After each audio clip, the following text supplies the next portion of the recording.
raise your hand. You can come down, fill out a card. Going once, going twice. Okay, so that's my last speaker card. So I'm going to close the public hearing portion of this, and then we're going to go ahead and come to the committee for its questions. And I thought I'd start with the people on the phone. So, Jeff, do you have any questions you have for the FAA?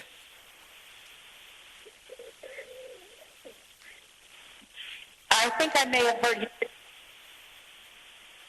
If he dropped off, Mary Lynn, it's your turn then. Okay, thank you. First and foremost, I want to thank Matt for getting me the slides so I've been able to follow along. I know it's not a question, but it needs to be out there. I'm going to interrupt just so everybody knows the presentation that was asked, we said that wouldn't be up until Monday. It is now up on the website. Yes, and it's wonderful to see, and that's the second part of what I want to say. I think this presentation could have made all the difference in the world for so many had the Select Committee been able to see it in 2016. So my thanks go out there, too. I have one question on slide number, where is it?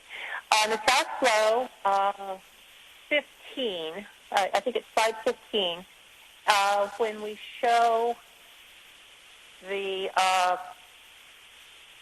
I'm trying to pull it up right now. Bear with me, please. When we show the South Flow San Jose Airport traffic below 5,000 feet MSL, what time of year were these slides taken, recorded? Do we know? Yeah, unfortunately, I don't have the actual month or date that these were actually taken. Just other than pre-OAPM and post-OAPM and on a South Flow situation. 5 days worth. Okay. I think that's my only question at this time. Okay, great. Thank you. So I'm going to look to my left and right to see if we have comments. And maybe the easiest way to do it is maybe I'm going to start at the end over here on my left, and we'll just work our way down Mayor Hendricks? to do that. Mayor Hendricks? Yes. So if you could, the data is based on slide 3. Slide 3 shows the actual dates, the 5 dates for North Flow, South Flow, post and pre-OAPM.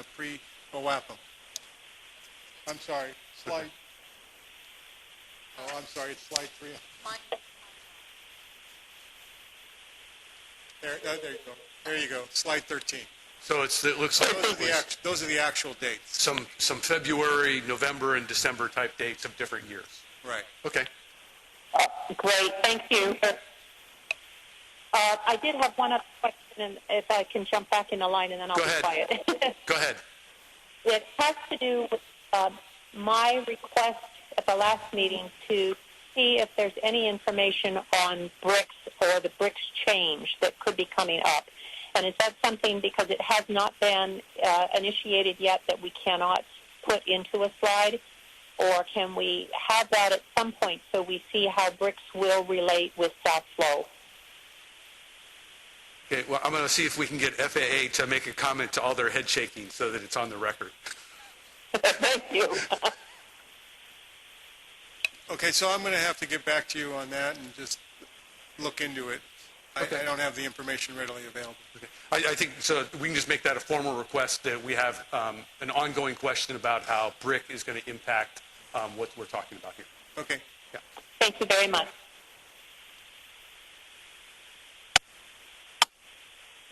Kathy, if we can start with you, and then we're just going to work our way down, if that's okay with everybody. Okay, thank you, Chair Hendricks. Just first off, the dates that you picked, the pre-OAPM and post, your 2014 and 2016, was there any what was the reasoning picking those particular years? And the reason I ask is because I'm thinking like last year, for instance, 2017, I think was a really significant year where South Flow was severely impacted as a result of weather.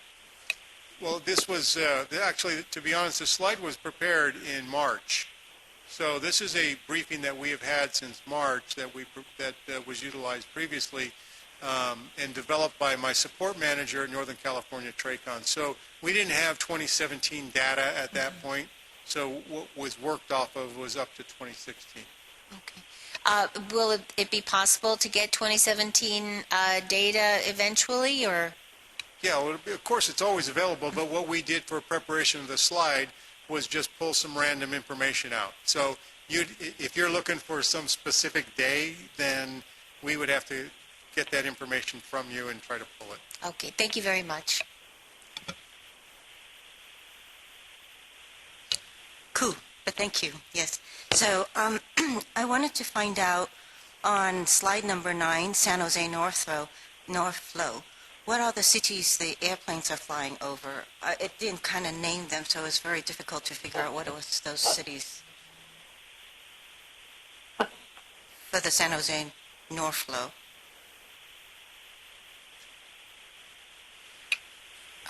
I guess to clarify, I think what you're asking is naming the cities. I think the intent of this was just to give you kind of a 101 version of what it kind of looks like as the flow comes in.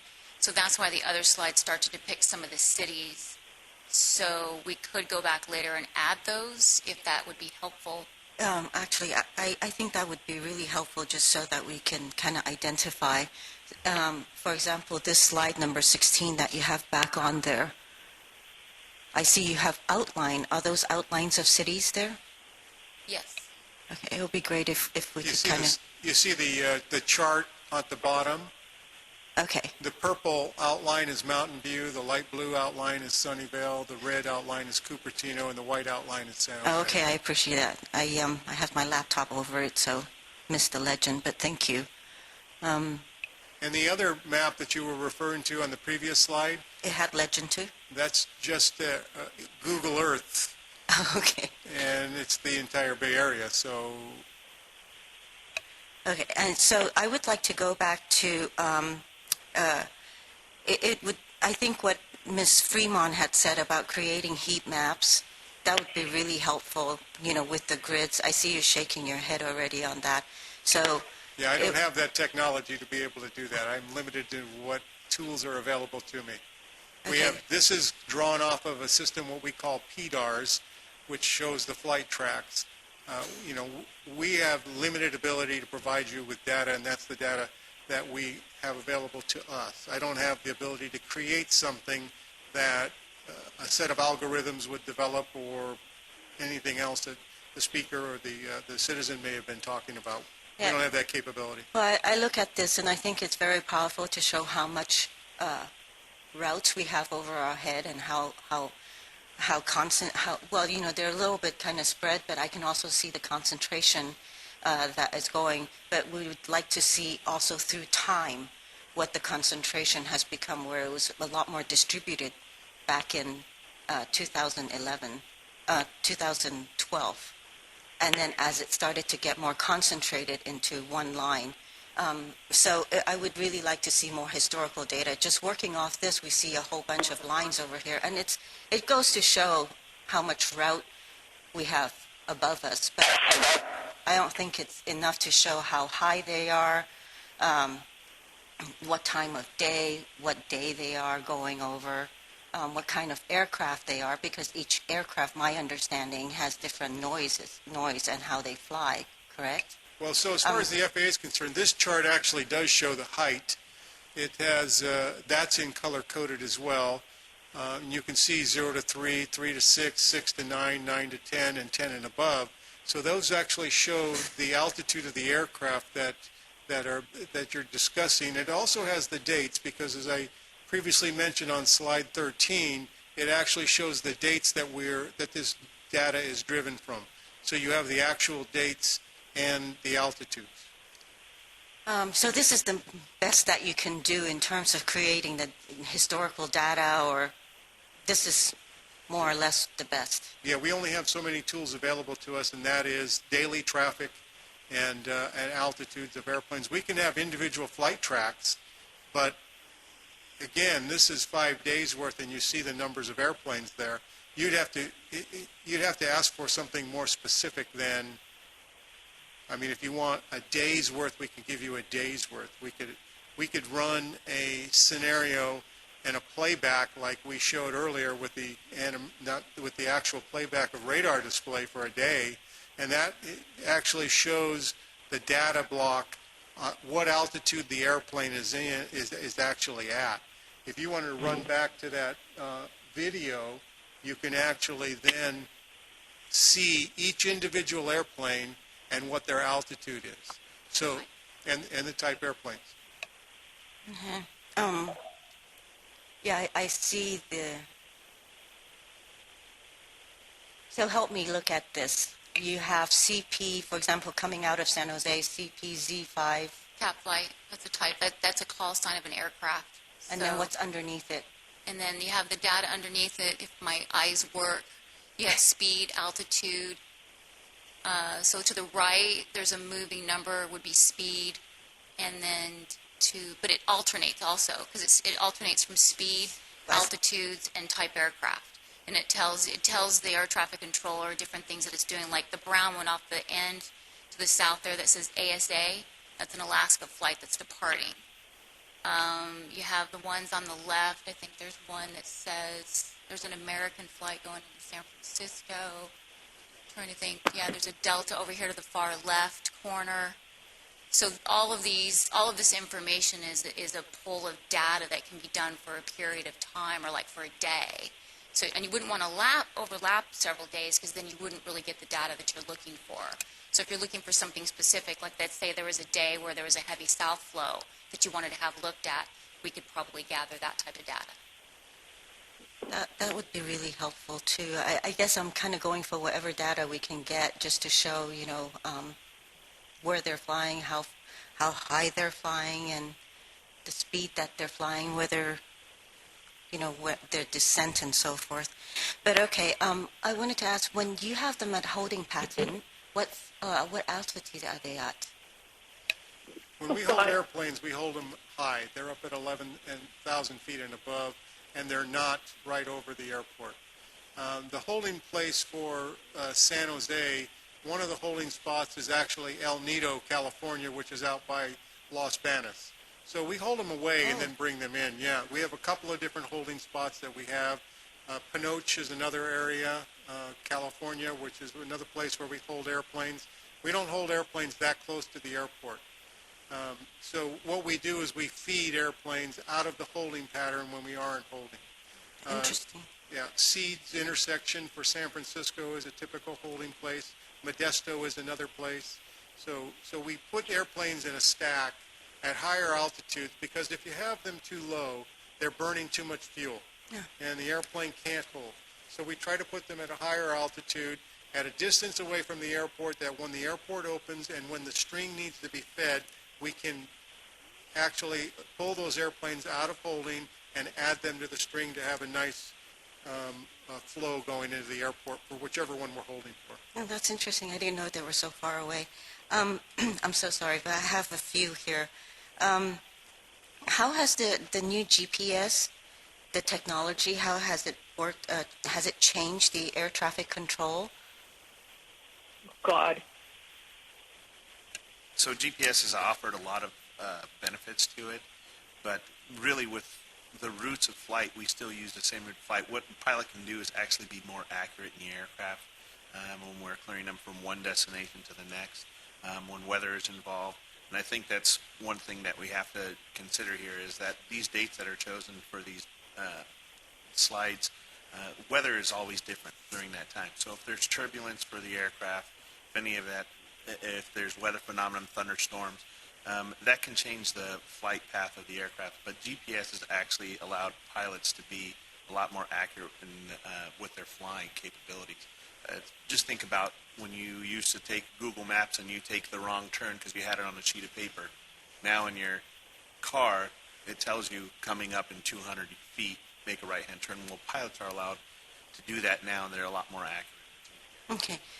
So there was a couple of public speakers who asked basically, I think, about the same questions. One is why they cannot do a landing like in LA, and what is the technology that Heathrow uses? Can you help distinguish those two? Yeah, so I'll go to Heathrow because fortunately or unfortunately, my wife is from England and we go back twice a year. I have yet to land in Heathrow without having to be in holding. So just about every airplane goes into a holding pattern and sits there until they're able to come out of holding and directly to the airport. So when the pilot is told how far away they are from the airport, when they'll be landing, it's because they're in a holding pattern above the airport and they're pulling them out one at a time, as I previously talked about the holding pattern. So it's not a situation where our pilots know how far away they are from the airport at all times. Mike just talked about GPS. They know exactly where they are in the sky. They know exactly how far they are from the airport. They know exactly, time-wise, what the computer is going to tell them that their touchdown time is. The airport knows when they're scheduled to touch down. They update the boards inside the airport on a regular basis on that information. So it's not so much about technology then on landing on arrivals. It's more about because there's more planes coming in, so they're held somewhere. Whenever there's a situation where you have too many airplanes in the sky Right. to put down onto the pavement at one time, and or the meteorological conditions change to reduce the arrival rate at an airport. Arrival rate is how many airplanes you can put down in every 15-minute, 10-minute period. And it works out to where we work it out hourly. And so we have an hourly rate. The best rate for San Francisco, for example, is a 60 rate. That means we can land 60 airplanes on the ground with perfect conditions without any problem. We can put that many airplanes down. Now, that doesn't take into consideration any departures that may need to get out. That is arrival, arrival, arrival, arrival. Now, do we ever get 60? Usually the demand isn't there. Usually it's about 54. We'll get about 52 down at a heavy hour. But we're putting departures out between those arrivals as well. San Jose, what's the arrival? Anywhere from 30 to 40 is our best. So that's how many airplanes that the airport capacity can hold because of the runway configuration and taxiway configurations. It's not only putting an airplane down onto the runway and letting them land, but they also have to get off of the runway in time for the next one to land as well. I worked at LAX for 7 years, so the comment about the steep arrival into LAX, if you've ever driven along the roads that are on the outside of the airport, those they look like the wheels are about to touch your car as they're driving over the top. They are not. They are coming over the top of, in fact, they're building a new stadium, not unlike what we have here in Southern California, that's going to be right on the final approach for LAX. And they had to very, very tough constraints on what they could do and what they couldn't do as far as height of that building is concerned because the airplanes are coming right over that community and landing on those runways. So, Would you be able to kind of briefly discuss Mr. Holbrook's question about how high were they flying and how fast, dirty? I mean, what does that all mean, dirty? dirty means what does the airplane need to do to slow down, to get into a speed that's appropriate for the aircraft to land. I mentioned stable approaches. An airplane has got to stabilize itself speed-wise, altitude-wise, and in order to safely land on the runway. They may use flaps. They put their flaps out to slow the airplane down. They may use their speed brakes. It depends on what type of sequence that we're trying to put together, what the compression is of airplanes that are inbound for an airport. So dirty means that they've got their wheels out, they've got their flaps down, they're prepared to land, and they may be using their thrusters. There's a lot of different things that go into that connotation.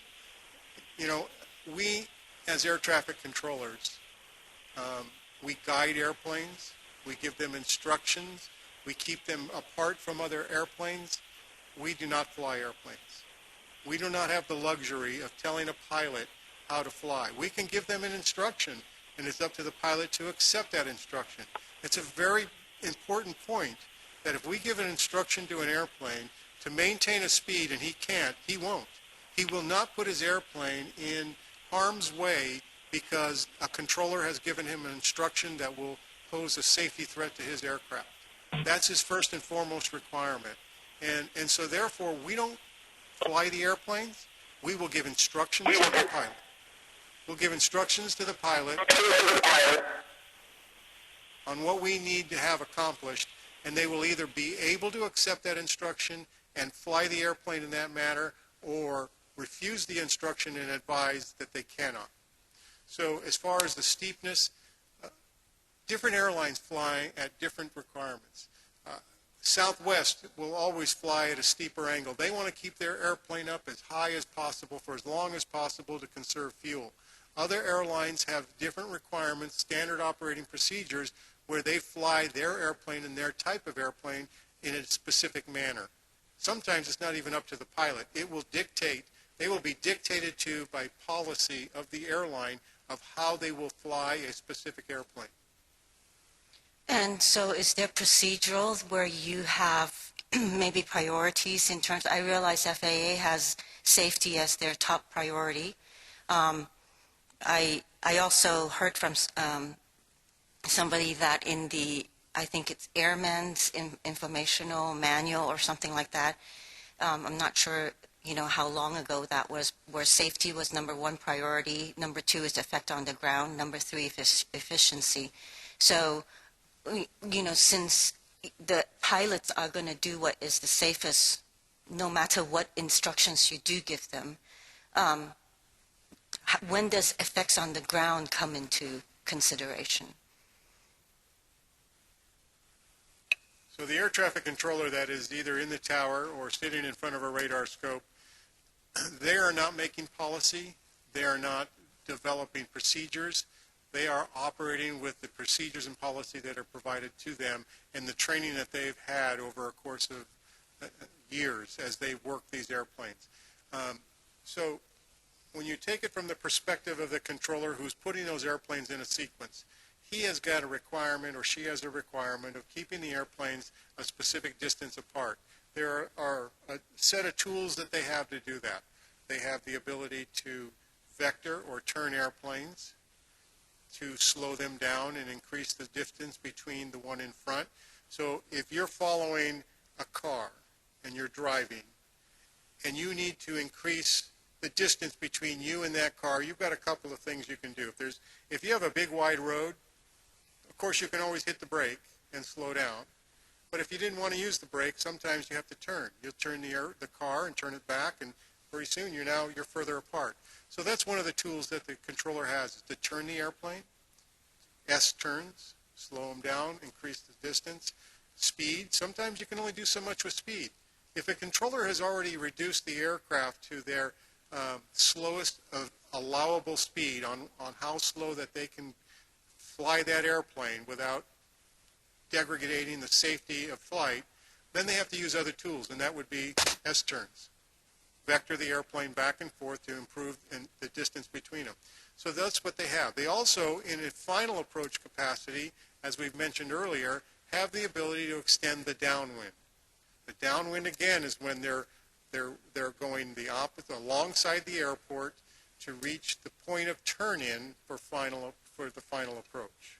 So they have that ability to extend that to get that sequence. Those are really the only tools that the controller has. As far as the altitude is concerned, those are developed in simulators and in concert with users, with experts in the field of safety above obstacles. It's a team of people that are together to develop a procedure to ensure that it's flyable and ensure that that it is clear above any obstruction that's on the ground.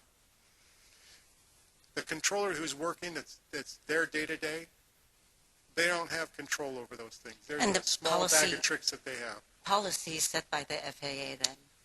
Policies policies and procedures are two different things. Mm-hmm. A procedure is developed in concert with experts who fly airplanes and are experts in avionics and experts in aviation technology. It's not the FAA dictating this is where the airplane is going to go. Right. It's a team effort to safely move the airplane from the sky to the ground. Well, I want to know, does the FAA have any, is it the policy that is set by FAA in terms of the noise effects that is caused by the airplanes that impacts the communities that they fly over? how does the FAA set policy on that? The FAA has multiple policies. They have policies on the type of engines that aircraft can fly in certain areas. They have a whole lot of requirements that are placed on the airports. There's requirements. The rest of the FAA's requirements for air traffic control is, again, the flyability of the airplane. What can the airplane do to safely fly? How high can it be? Airplanes want to be, pilots, airlines want to be as high as they can for as long as they can. They don't want to fly at low altitude. Even if it's a short flight from their point of departure to their destination, they want to get up as high as possible, as quick as possible, and stay up there for as long as possible. Because that's where the airplane runs best, at high altitude. It runs its worst at low altitude. And they don't like flying it. It's dirty, as was mentioned before. It's harder to handle. When they're in final approach capacity, the computers are off and the pilots are flying the airplane. You feel it when you're in the back of the airplane. Everything is smooth. Every turn, every altitude change, it's all nice and comfortable. You see the airport getting close, all of a sudden you're doing this in the back of the airplane, right? That's because now the computer is off and the pilot is trying to control that big, huge piece of metal in the sky at low altitudes where it's dirty. So we do everything we can to keep the airplanes as high as we can for as long as we can. Thank you. Thank you very much. This has all been incredibly interesting. Is this being recorded so I can go back and listen to it about 5 more times? Great. That was a really interesting description of speed and altitude. And the slides, I can't remember which one it was either like 14 or 15, that showed altitude before and after. Do you have the same thing for speed? Is it possible? The one for speed would be similar to like that radar display that we showed you with all the airplanes. That's where we would get the speed from. You'd be able to see in each individual aircraft. Again, there's usually a standard set speed that most aircraft fly as they get closer into the airport. Some aircraft fly faster or slower minimum speed than others. For example, like Southwest, what minimum 170, where a smaller plane might be 90 knots. So in terms of like knots. Yeah, and a lot of that is predicated on what the actual weather is doing. If the wind is blowing at 35 miles an hour, this aircraft aren't going to be moving as fast across the ground as they could. They might be using more power to stay airborne or less power to stay airborne. All of that's got to do with the weather. So when we talk about what we're doing with altitude, and the faster you're going, the more speed you're going to need to stay airborne, or the slower you're going, I'm sorry, I said that in reverse. The slower you're going, the more speed you're going to need to stay airborne. The lower you get to the ground, the more your speed is going to reduce, obviously, and the closer you get to the airport, the same thing is going to happen. So has there been anything that would change the speed of flights other than weather, type of aircraft? Have any procedures or policies or anything changed that impact speed? No, No. but one thing we didn't give in this presentation that might be helpful is for you to understand the runway configurations at San Jose. And Mike, you can jump in here when you need to, but the runway configuration, there's displaced thresholds. In other words, yes, you have a length of runway or a piece of pavement that could be landed on, but there's points that the aircraft can land on the 30 side. The displaced threshold, for example, the touchdown point for that aircraft is actually 3,000 feet down the end of the runway, leaving them only another, 7,700 feet of landing space. Mm-hmm. Versus coming on the 12 side, there's a 1,300. Yeah, it's 1,300 foot. The threshold is less, so that gives them more runway on the other side. All of those things also come into play because that's the point at which the pilot is aiming for as they're coming around trying to look at the touchdown point.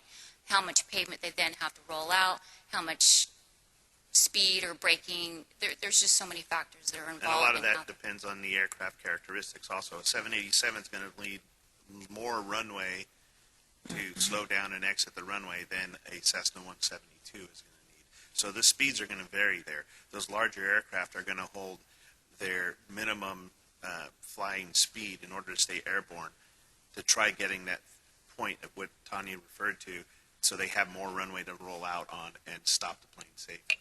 Speed also comes into play with the taxiway exit points. So where you might have at LAX a high-speed taxiway, if some of you have heard of a high-speed, those are very different configurations than what San Jose has, which they have no high-speed exit points. The aircraft actually have to come to almost a stop and a turn versus a big sweeping, like a merging off of a freeway. And they're very different configuration at San Jose than they would be at some place like either San Francisco or LAX. And before you go on, can you just go ahead and go back and re-clarify, explain what 12 and 30 is, and then can you come back and retell us, because this is very important. It was in a meeting a couple years ago, I found this out. You can't actually land on the whole runway. We look at the whole thing, but there's approximately a third of it that's not available for aircraft. So could you just, let's go through that, because I think it's pretty key to what's going on. So part of the landing thresholds, displaced landing thresholds, first when these airports were built, the runways have been extended a little bit. And so what ended up happening is they had IFR procedures built to the landing thresholds for both runways. As those points were built, cities around, like San Jose, built buildings around it, and now we have certain guidelines that keep our aircraft on procedurally above those buildings and the terrain. So when we talk about those displaced threshold, yes, we may have 11,000-foot runway, but we have 7,700-foot displaced threshold worth of runway. That's the runway where an aircraft can land safely and roll out to the end, and they have to hit that point. And we have that for both runways. The 12 and 30 that were mentioned is the identification of the runway in relation to the compass heading. So 12 would be 120 degrees, and 30 or 30 would be a 300 degree. That's the actual direction that the runway is. And so we identify those as runway 12, runway 30, left and right. Again, just for everybody else, really what you're saying is when they're landing from the north and when they're landing from the south, correct? And which is the south flow, and just so everybody's clear? The 12s is the south. Okay. Sorry. I just want to make sure everybody's tracking what's going on. Thank you. So can, and Just to be clear, so are the runway threshold differences different which way you're landing? And essentially, there's less runway pavement available for landing when they're in south flow as opposed to north flow. Is that correct? Vice versa, actually. Okay. There's less runway available for the west flow, is what we call it, off and landing on the 30s than there are for the 12s. Okay. And it's all got to do with terrain. okay. Can an airport like San Jose establish landing fees? And I want to clarify, not fines, but fees that take into consideration the noise of the airplane? That's not our area of jurisdiction. Whose is it? Jurisdiction would it be? That would be the airport. The airport? I assume. Can I ask my fellow committee members?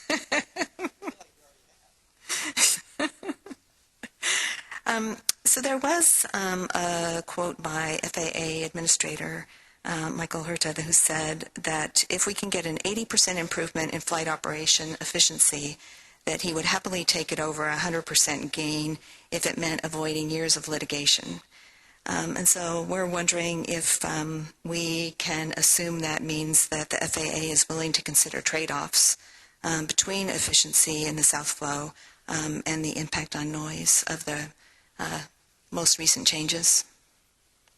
It depends on what you're suggesting. Are you suggesting not using runway 12, or are you suggesting a change in a procedure? A change in a procedure or something else that might reduce noise but not necessarily give you the original efficiency you were looking for? So the FAA is always willing to listen to what the community would like. We're, as I explained to Mayor Hendricks previously, if in fact the group, the AdHoc committee, actually comes up with proposals that they would like to see explored, that we would definitely take those back and have the experts who work those issues explore the feasibility of them.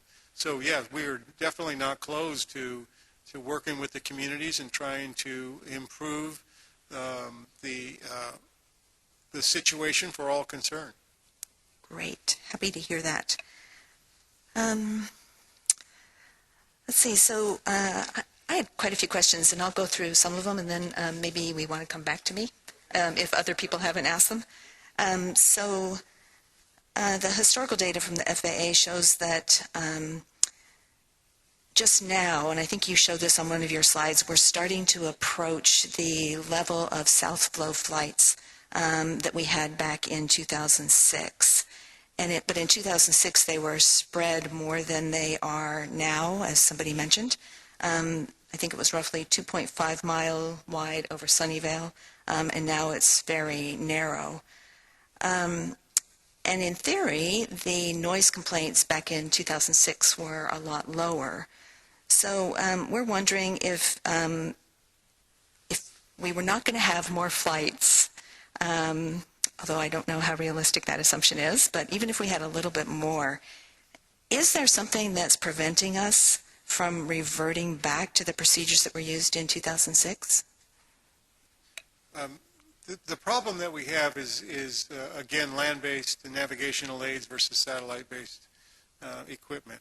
So airplanes, their equipment is improving, the FAA is advancing with its equipment, and so we utilize satellite-based equipment, which actually puts airplanes on a more direct route. Like Mike had mentioned previously, 200 feet, turn right. You're getting to the information now where the pilot and the airplane is flying on a rail more than it ever had in the past. And again, it would be going back and looking for, trying to find the TV with the picture tube instead of the flat screen. I don't know that the agency or this has the ability to go backwards in equipment and to say that we are going to revert to old equipment versus progress to newer equipment.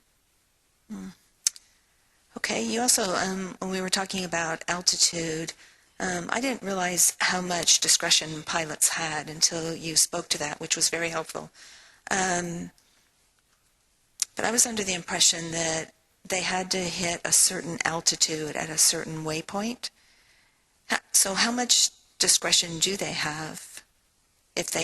Am I mistaken that they don't have to be at a certain altitude at a given waypoint? It really depends upon the procedure that they're flying. Some points are at or above, meaning they have to be above an altitude. Some points are at an altitude. So the procedure, it isn't, I can't just say it's always one way or another. If it's For at or purposes of above, this discussion, can we talk about south flow procedures? Because that's what we're here to talk about.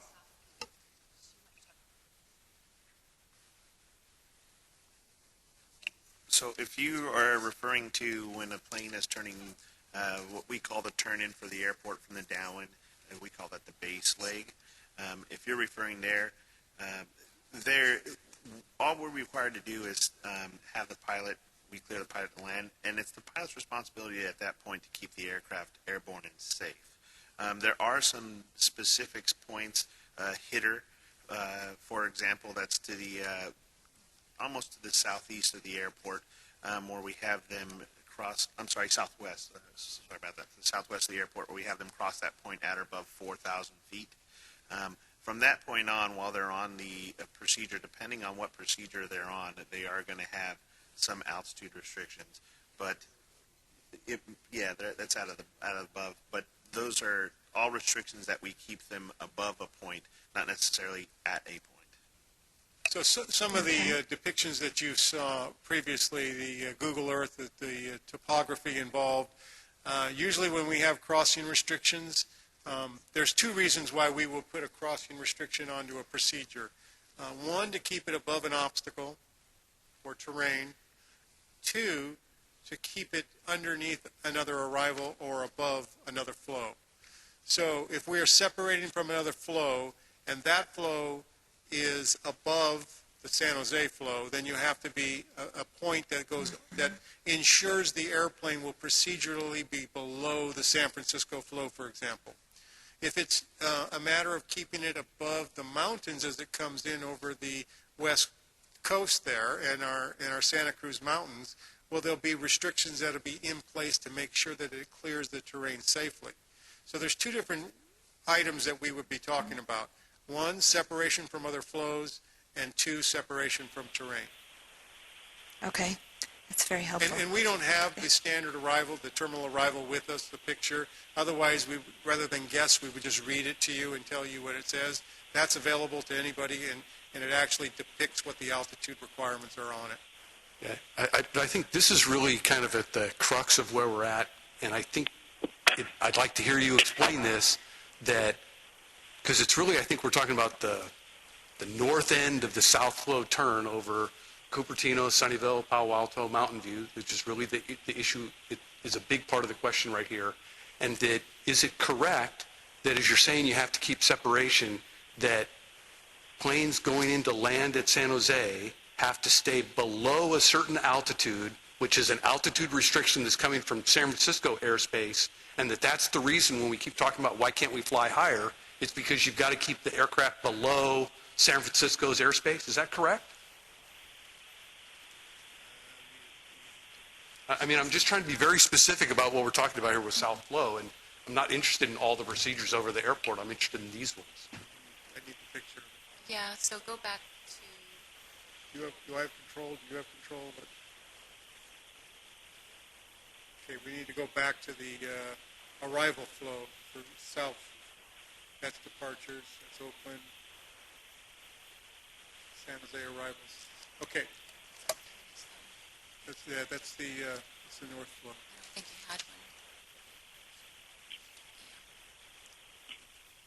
Yeah. It's not until you get to leaves that you have a little bit more of it. But that doesn't mix into San Francisco.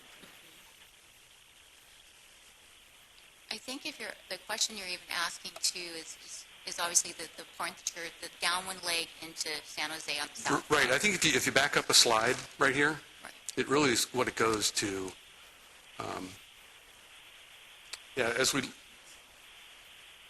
So this is going to kind of get it.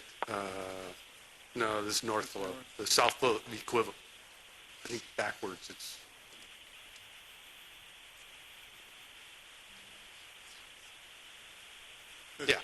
Yeah. So here, so as you look at this, you've got the light blue becoming green as it makes its U-turn to go south into San Jose.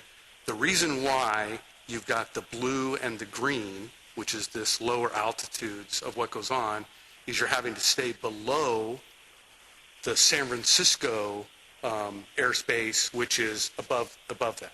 Is that correct? Yeah, that's correct. So what you don't see in this, unfortunately, in this slide is the competing traffic. Right. And I think I just want to kind of get this out there, and then we can kind of move on.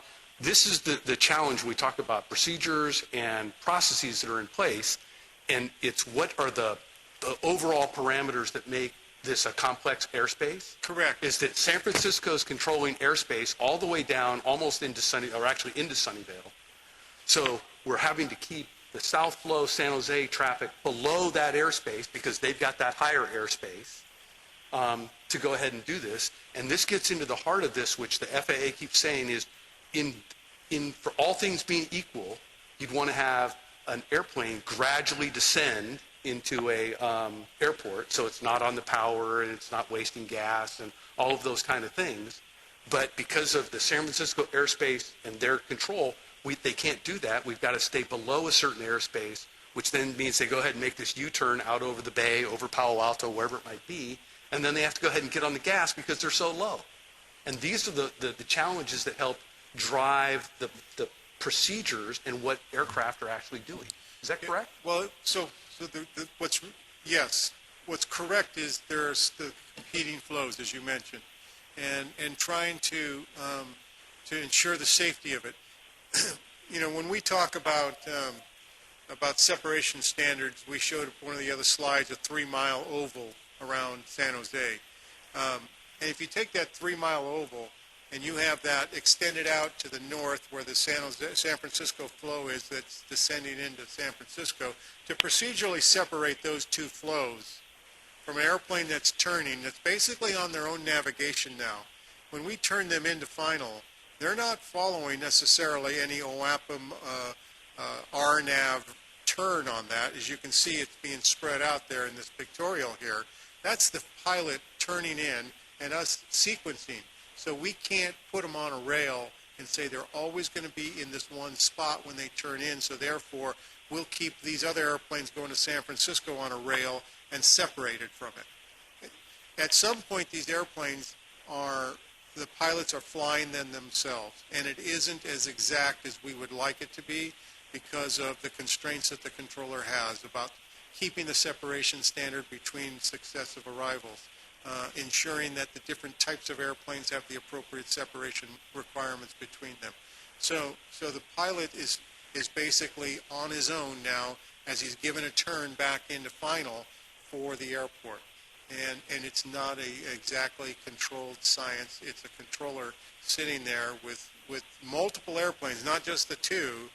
He's probably working 10 airplanes that he's trying to keep a scan going over all of them and making sure that they're all safe and apart from each other.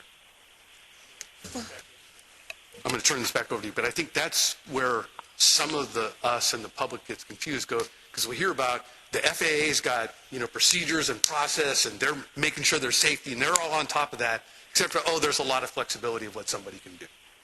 And I think that's where we get sometimes confused. I'm going to pass back to you. Well, following on that, is there anything that prevents the San Francisco flights from flying higher so that flights into San Jose could fly higher?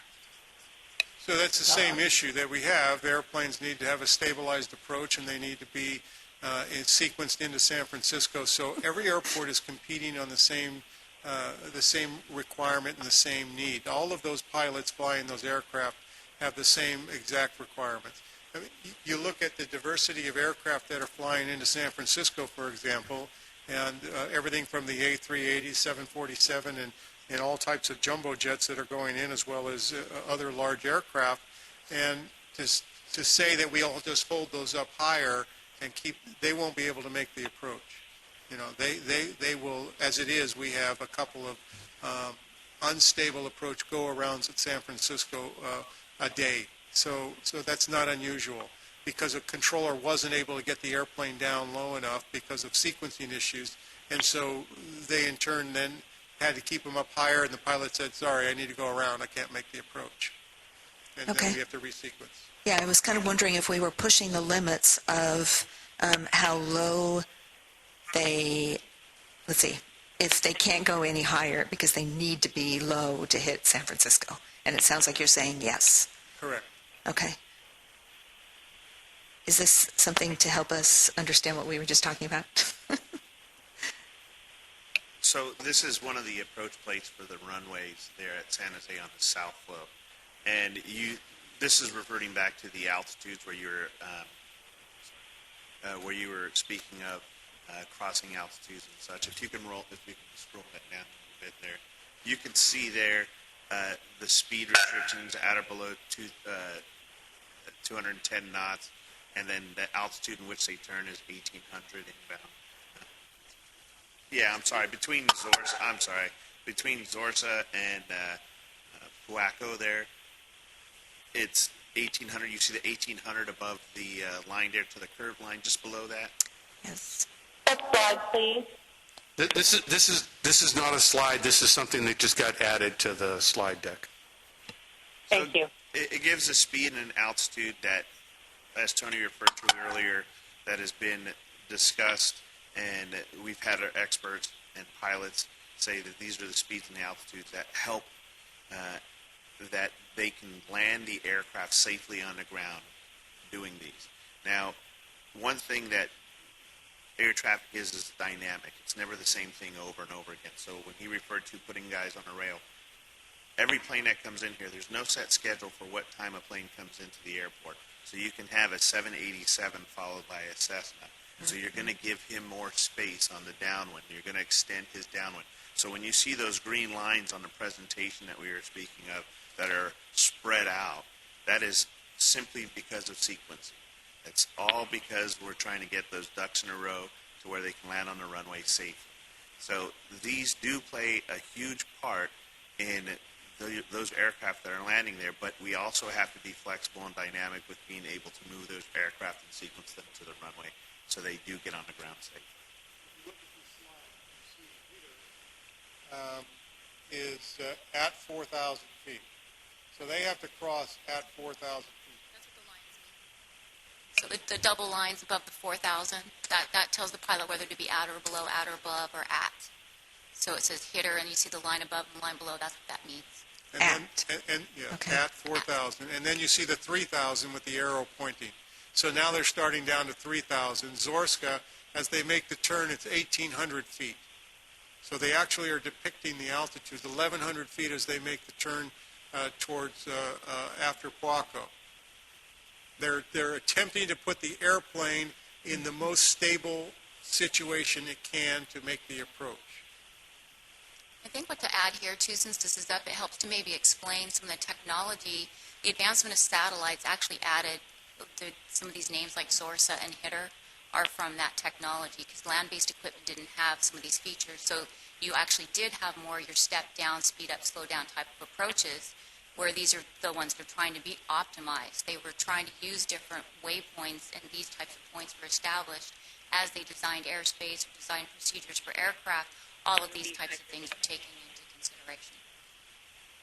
If there was no competing traffic, if the airplane was able to fly it unfettered, they would have the ability then to, as Mayor Hendricks talked about, flight idle descent. They'd be able to hit hitter at 4 and start a gradual descent at a speed that's established on here with a radial turn that turns back into the airport.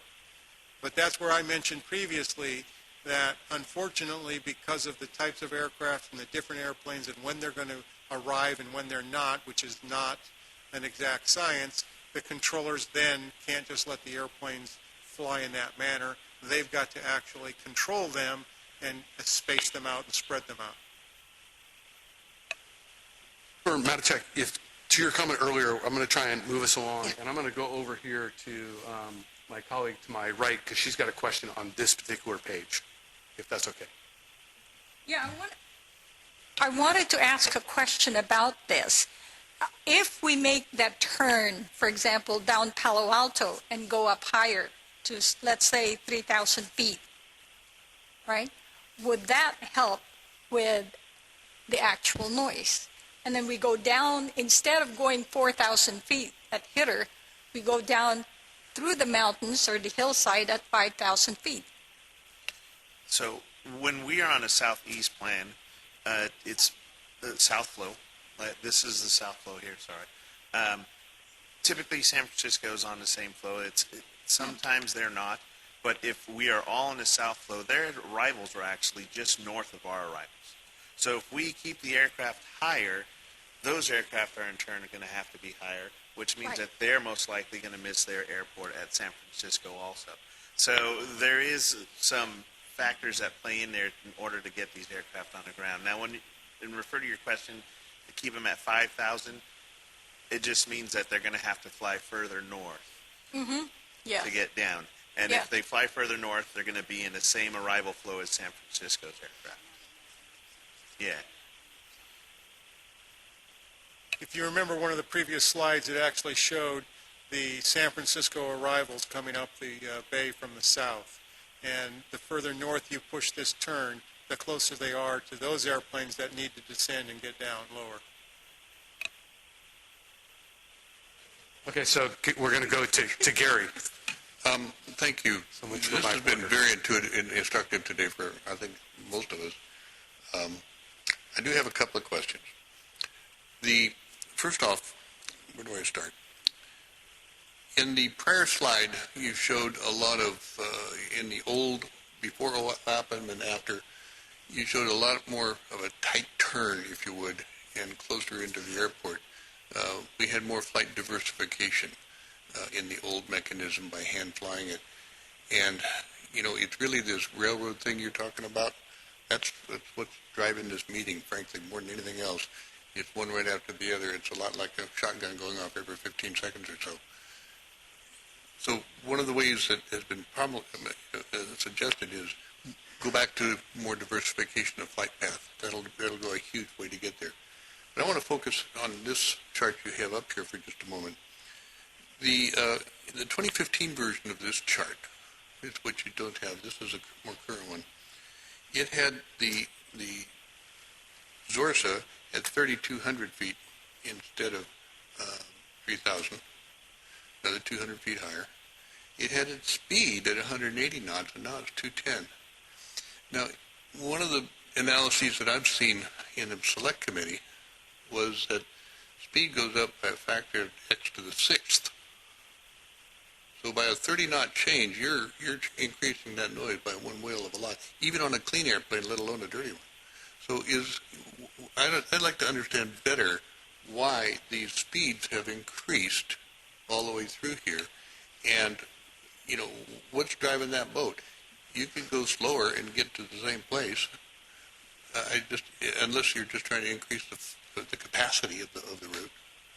Help me understand that. It's definitely not an increase in capacity, and the previous arrival, if you looked, Hitter was different. So Hitter is actually in a different location, and the altitude is different here. So, I can't tell that difference here. But yeah, and the 3,000 foot is not a crossing restriction at Zorza. I understand it's a target. That's the optimum profile, Yeah. descending down to 3,000 feet, but there's no requirement to cross it at 3,000 feet. So the distance between Hitter and Zorza and the altitude at Hitter doesn't require them to cross Zorza at 3. It means they're descending down to 3. That's the next leg. And so there isn't a need to be at an altitude. The speed is based on the optimum profile of the airplane so that it can fly at the cleanest level. At 180 knots, the airplane's pulling it back pretty fast and pretty hard and getting really dirty. So he's actually noisier trying to get down to 180 knots than the airplane that's at 210 knots. Is it noisier because of the flaps, or is it noisier because, in this consistency, because of the speed change? Because it's a different factor of amplification? It's noisier because of the airplane being dirty. Okay. It's noisier because of the airplane trying to slow down. That's where we get the impact of the most noise that we have on the airplane. So again, as I said, if there were no competing airplanes and a pilot was able to fly this, let the airplane fly this arrival just as it is, every single one was able to come in and just fly the arrival, it would be a much cleaner approach going in, because the computer on board the airplane is going to have the airplane as a flight idle descent as it comes around and turns back in. Yeah. So is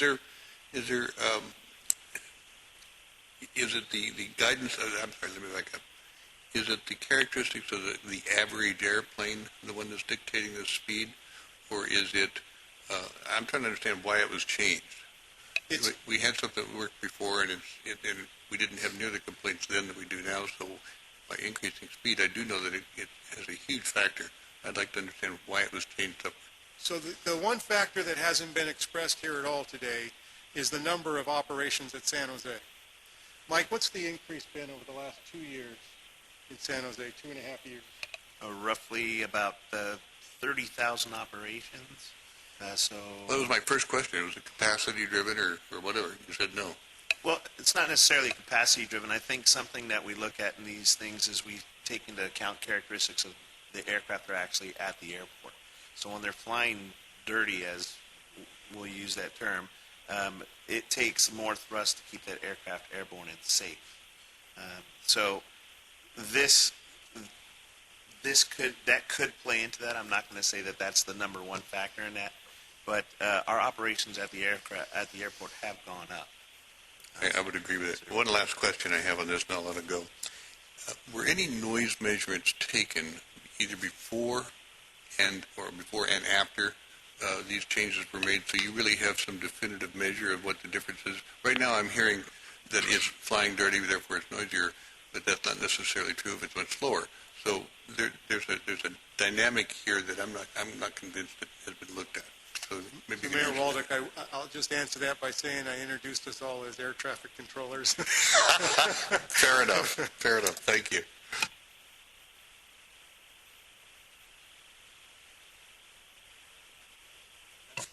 Yes, first of all, I want to thank you for the presentation. Right now I'm at the point where I don't know what I don't know, but at the end of 120 days, I'm going to be an expert and I'm going to be able to provide We have a job for you. provide the solutions. Thank you. But I have a couple of quick questions, though. One is how we got to where we are right now in terms of the final decision. And I was wondering, was it an iterative process, or did you have competing recommendations and you picked this particular one? Or I'm just trying to get an understanding or a feel in terms of how we got to where we are right now. Are you talking about the Metroplex program and process? Yes, and how we got to the post-OAPM flight path versus where we were when we originally started. So I don't have the background on all of that. I will say that, there's a lot of litigation going on over that whole process and whether or not what was done or not done, whether we followed the federal guidelines. So I really don't even want to get in that. I'm not sure how I can answer a historical issue that I was not involved in, and I don't think it would be appropriate for me to do so. Okay, I can respect that. But Vice Chair, if I can just say, I think this has been an evolving thing since the 1960s. And it has to do with not just what are the changes at San Jose, but at Oakland, but at San Francisco as the airspace has evolved. And it does go a little bit to volume, because the volume of traffic that was going on in 1960 versus 1970 versus 1980 versus 2017, when you talk about the percentage of time that we're in South Flow, there were a lot fewer air operations during that time of what it is. And I'll go ahead and say, people talk about, let's go back to the way it was. People were complaining about South Flow in the 60s, 70s, 80s, 90s, 10s, and 20s of what went on. So this is not, it's now become more acute, but it's been here for a while. And it really has to do with this combination of the multiple airports and this complex airspace that goes on. So I think that's the history we're trying to operate under.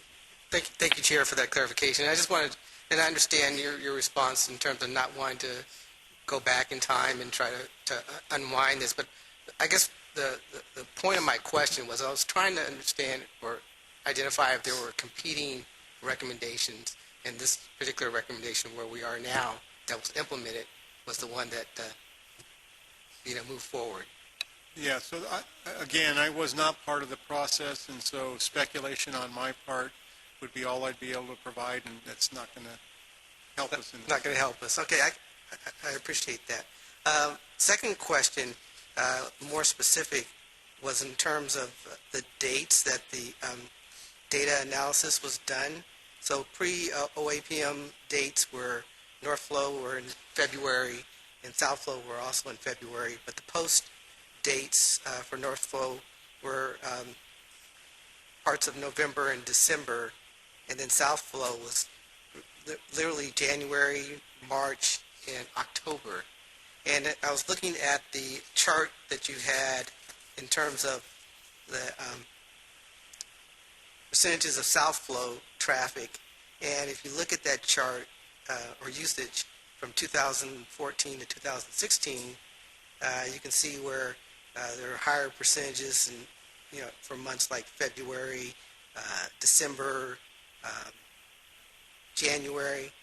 So I'm just trying to understand, when we were doing this analysis, having pre-analysis done in February, but the post-analysis done in November, December, and then January, March, and October, if we were comparing apples and apples or apples and watermelons. Well, the problem is that we don't always have weather on the same exact dates. And so when this data was taken from that, we have to choose dates that it's primarily or predominantly a southeasterly flow or a south flow. So that's why some of those days may not be exact right on, because some days during the year. Yeah, Mike, and there was also one other issue, and that was when this data was prepared, we didn't have February of 2016 data. As a matter of fact, the airport provided us that the runway usage data for February. So for some reason, my manager who put this together on a Northern California TRACON, she didn't have February data. She didn't use February data because we actually had to amend this slide based upon the information that the airport gave us. So if you're wondering why we didn't use February 2016 data, because we showed zero usage on that month for that runway. Thank you. That's all the questions I have here. Yeah, and in the future, if you're going to show dates, it'd be useful to understand the time that came from those days, because it actually makes a difference, the impact of ground noise, if we're in South Flow at 7 o'clock in the morning, or if we're in South Flow at 4 p.m. in the afternoon. And I have seen some information I've seen from the airport prior meeting, where in the last couple of years, the South Flow time has been more in the morning hours as opposed to the afternoon hours, and I think that makes a big difference when people, they're still in bed and they hear this. So knowing the time of day would be helpful. We're going to go back and continue. Did you have any additional questions? Yes, I do. So I'm going to make an understatement here, I think. I think our noise problem is a very complex problem. But somehow I feel that we're just throwing darts at the board because we really don't know what causes the noise, right? We can suggest that it's a high concentration of traffic. We can suggest that it's speed brakes, right? Landing gear, the type of aircraft.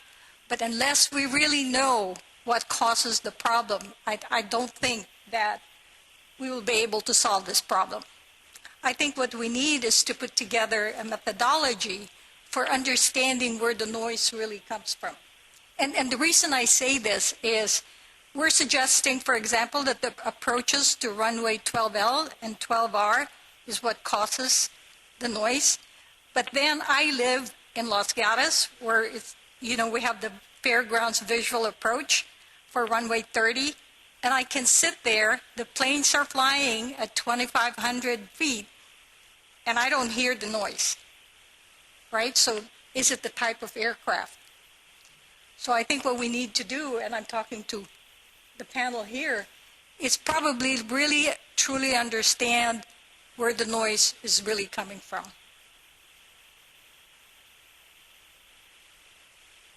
So that's just my take on this. I think what we also need to do is to collect ADS-B data and then overlay it to the map of the noise. Then we really know what's going on. Because otherwise we could sit here and conjecture all day that it's the traffic flow, right? We're not turning fast enough, or we're not going down to Palo Alto, but in the long run, we really don't really know what's going on. So I think we need to put a study together to find out at what time, what dates, what type of aircraft was flying, why is it quiet some days, why is it noisy some other days, and why is it always so quiet in Los Gatos, where I live. I mean, I know that there are airplanes flying. They're flying at 2,500 feet, lower than other places, and it's not where it bothers me. We'll hold that once we get through our questions. So first, I apologize for coming so late to the party. I said I've missed really quite a bit. So I want to go back just a little bit. So because I'm really not sure all the questions I should be asking, but so I originally, my only experience with this is back in Orange County, where if you fly in and out of Orange County, you know that it's the takeoff, where you go straight up when you take off, they throttle off, and they always tell you when you do that, it's because of the noise. And I was there when they implemented that, and a lot of the discussion, the turmoil is all this up here is what I heard. It's all because of the noise, the flight path. Where could we take it else? And not so you didn't have to go out over the homes. It wasn't so much the approaches because you came in over the freeways, but it was always because you were going over a different city, number one, in a very rich city. So what I'm most interested in is I do think a study is necessary, but it interests me with regard to all the impact of the other airports that are here. And so since I've come late, Milpitas has come late, I probably need to be brought up to date much more than the others, and I need to find out how you're going to be able to help me with that. But I don't know if you've been at this since the 60s, and I don't know where I heard that. When? I've only been doing this for 33 years, so I don't go back to the 60s. Well, I don't plan to still be sitting up here for 30 more years trying to get this resolved. But believe me, if Orange County can do it, we can do it. So thank you. I do. Let me see here. First question, and it's just one of your controllers. Do they get, in a sector, do they get to see all of the airplanes or the ones that they're focused on San Jose only? That's the first question. So in a radar sector, what you're looking at, and you set up your scope to your own preferences, but the range will depend upon the area of jurisdiction that you do have. They will always look out to the outer edge of beyond their boundaries to ensure that they can have some peripheral understanding of what is happening around them, to ensure aircraft that are coming into their space, they're aware of those and can pre-plan for airplanes that are in their space. They also want to make sure that when they are having an airplane leave their airspace, that it's going to be able to exit safely without running into another adjacent aircraft in somebody else's space. So depending upon which sector you're working, you could be looking at an area, a range of 30 miles, or a very high altitude, you could be looking at a range of 300 miles. So it just depends on what exactly you're looking at. My question was, using the sectors that you showed on your prior slide. If you're working in an individual sector, you're looking probably a couple of miles around the outside of it. My question is, do you see all of the airplanes at all of the altitudes? I presume you do, but I want, rather than just the ones headed for you. You're looking at a two-dimensional representation and computing it into 3 dimensions in your mind. Okay, second question, and this has to do that radar flowchart that you did. That was very good, by the way. The speeds on there, is that ground speed or is that airspeed? Those are knots. That's that's a unit. I'm asking if it's a ground or an airspeed. It's an airspeed. Airspeed. Interesting. Okay. All that we do is airspeed. We don't have the ability to, because as Mike mentioned, altitude is so impactful. Where do you get the airspeed from? The airspeed is we issue it to the airplane. It's displayed on our data block, and it's in the equipment inside the aircraft. So when we assign 210 knots to an airplane, and the subsequent one behind him is 210 knots, if there's 10,000 feet of altitude difference, it's not going to work. So we have to have aircraft at similar altitudes at similar speeds. Otherwise, it doesn't work. No, I understand that. I'm a pilot as well. Okay. So my question deals more with radar deals with a point on the ground, bouncing a wave off and trying to take 2 points and compute the speed, right? That's a ground speed. So we issue airspeed. You issue airspeed. We monitor ground speed. So the question I'm asking is, on that presentation you showed us, that was an airspeed command, is that right? Which presentation? The one of the radar display, replay? Yeah. That was ground speed. That was ground speed. Right. You said air earlier. Okay. I thought you were talking about the I'm talking about the radar depiction. Okay. Okay, that helps a lot. Then last, that chart 15, if you could zip up there to 2 more charts, please. You'll see that on the left, you can see the substantial diversification of flight path in the before and after flight change. And yet, what you also have said is that after the switch to the new system, that it's much more tightly controlled. But I think you also said that once they line up, and once the controller says make your turn, let me back up and ask you a question a little bit differently. Once you're at the bottom end of the base leg, who makes the choice as to where you turn in? Is that the pilot or is that the controller? That's the controller? Yeah, that's the controller who's okay, so one of the things this slide shows very distinctly is that prior to, we were going out a whole lot further out and a much more diversification than what the much tighter concentration is on the right after. And I'm wondering out loud here if, that concentration of flights over a particular point is largely the reason we're here. You've concentrated so much noise in a much smaller area, and as a result, you're getting a lot of complaints. And I also see from the difference in those two slides, those two approach charts, the approach speeds are a lot higher as well. So you add the two together and you come up with a lot more noise. And I'm wondering if that's been analyzed by the FAA and their AEDT program or not. Do we have any numbers that help support this kind of a change? I don't know Is it possible to find out that whether they looked at it?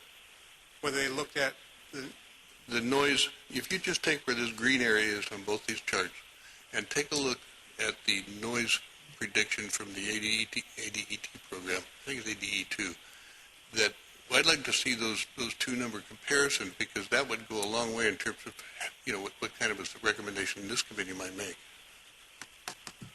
I think the program you're referring to is an airport program. Well, it's actually the FAA's noise projection program, but yeah. Yeah, but we don't monitor the noise. So that has never been monitored, is that, or calculated? Is that right? Well, you're looking at us, we're all here wondering what you're talking about, so obviously we're not going to be able to answer that one. Well, some of us were on the prior select committee. We heard a lot about it at that point. This is a noise modeling program that is used to predict noise on the ground and the effect on the ground. And I think one thing, Mr. Mayor, to consider when you're looking at these charts too, it's very subjective to what the weather was actually that day. I agree with you. Right. I see the difference. For these two charts here, we've got 5 days of traffic on both of these charts. A lot of that's going to be subjective to whether what the traffic flow is, how the planes are flying in that day, if there's turbulence on final, if there's wind shear. I'm using these terms because you said you were a pilot, so if there's wind shear on final. I see the drastic, what you're talking about, but a lot of that's got to do with, what actually is going on, what the situation has driven. Looking at this snapshot, it tells me there's just a difference in operational procedure. It may well have been weather, it could be something else. That's part of my question. What is that? It may not be the difference in operational procedures for that day. You have the ability to, it's wind-driven, the runway configuration, and not weather-driven. So one day could have been IFR, and the other day could have been VMC out there. So if we were in meteorological conditions, then we wouldn't have been using visuals on the approach. If we're using visuals, we may have been turning them in sooner. So the presumption we see here is that it's a before and an after with the same conditions. That's the only thing we can draw from here. I take your point, though. Okay. Okay, I have a different kind of line of questioning here, and not to the FAA, but to ourselves and Mr. Chair, to you. Maybe it's my confusion, but I thought this exercise is an intervention. It's in response to a situation which has suddenly appeared and got aggravated, and we're trying to quickly find solutions. The South Flow issues existed before new technology and after. Our mission is not to figure out, I think, how to mitigate the fact that there's going to be more and more aircraft, more and more operations in San Jose, but to see if there are a few things that, because of the change, happen that we could correct. Like in the case of the Select Committee, Next Gen caused all of a sudden, from one day to the next, they flipped the switch, and there were tens of thousands of complaints all of a sudden.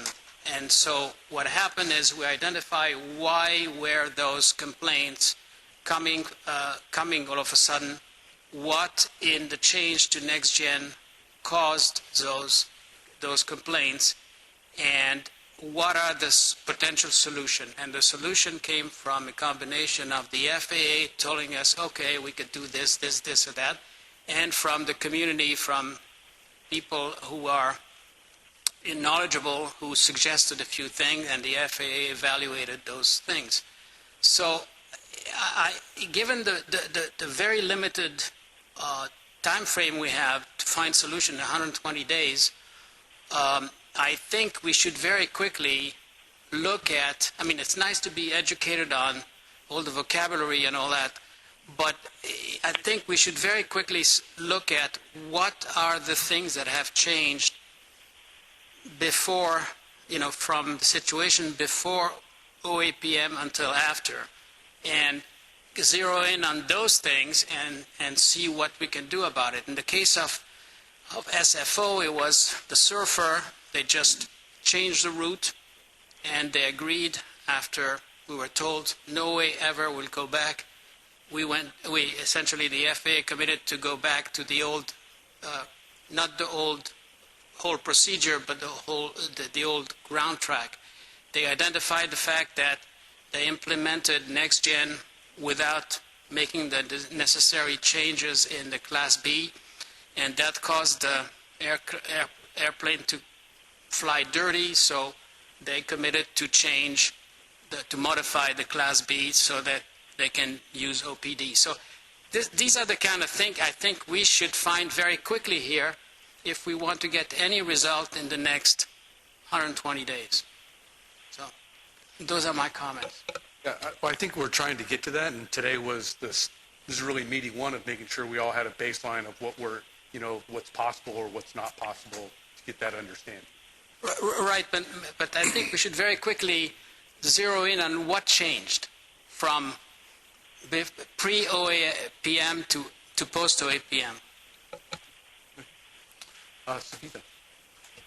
Thank you, Chair, and thank you to all of you for the Cliff Notes version of the ATC vocabulary. I do not want to use the term crash course since you're talking about flights. So many of the questions that I wanted to ask have been phrased differently. The one thing that I wanted to ask is, and I was going to use the term weather condition, and then you just said it's not weather condition, but wind condition. So under what wind conditions does the air traffic controller concentrate the flights in the particular pattern? And what percentage in those days when it rains does it take that approach? And you actually had a slide, I think maybe it was 16 or 17, which the next slide, one more. It says San Jose is on south floor when San Francisco is on west floor more than 95% of the time. Is there a correlation between the two? So when we determine the runway in use, we go solely off of the wind and the velocity of the wind. So we have to allow the aircraft to depart and land into the wind. The decision doesn't come lightly. So Tony alluded to it earlier. The south flow configuration is our least favorite flow upstairs. We do not want to go. So being in a tower. We do not want to go south flow at all. If we had it our way, we would be right there with you and say we would stay on west flow the whole time. But we can't do that. We have to provide safety to the aircraft. So when we go to the south flow, we are going through a process of is it safe for the aircraft to land, and we go through the whole process of holding aircraft and changing the flow altogether. It is not a flip of a switch. We just decide to do it. It's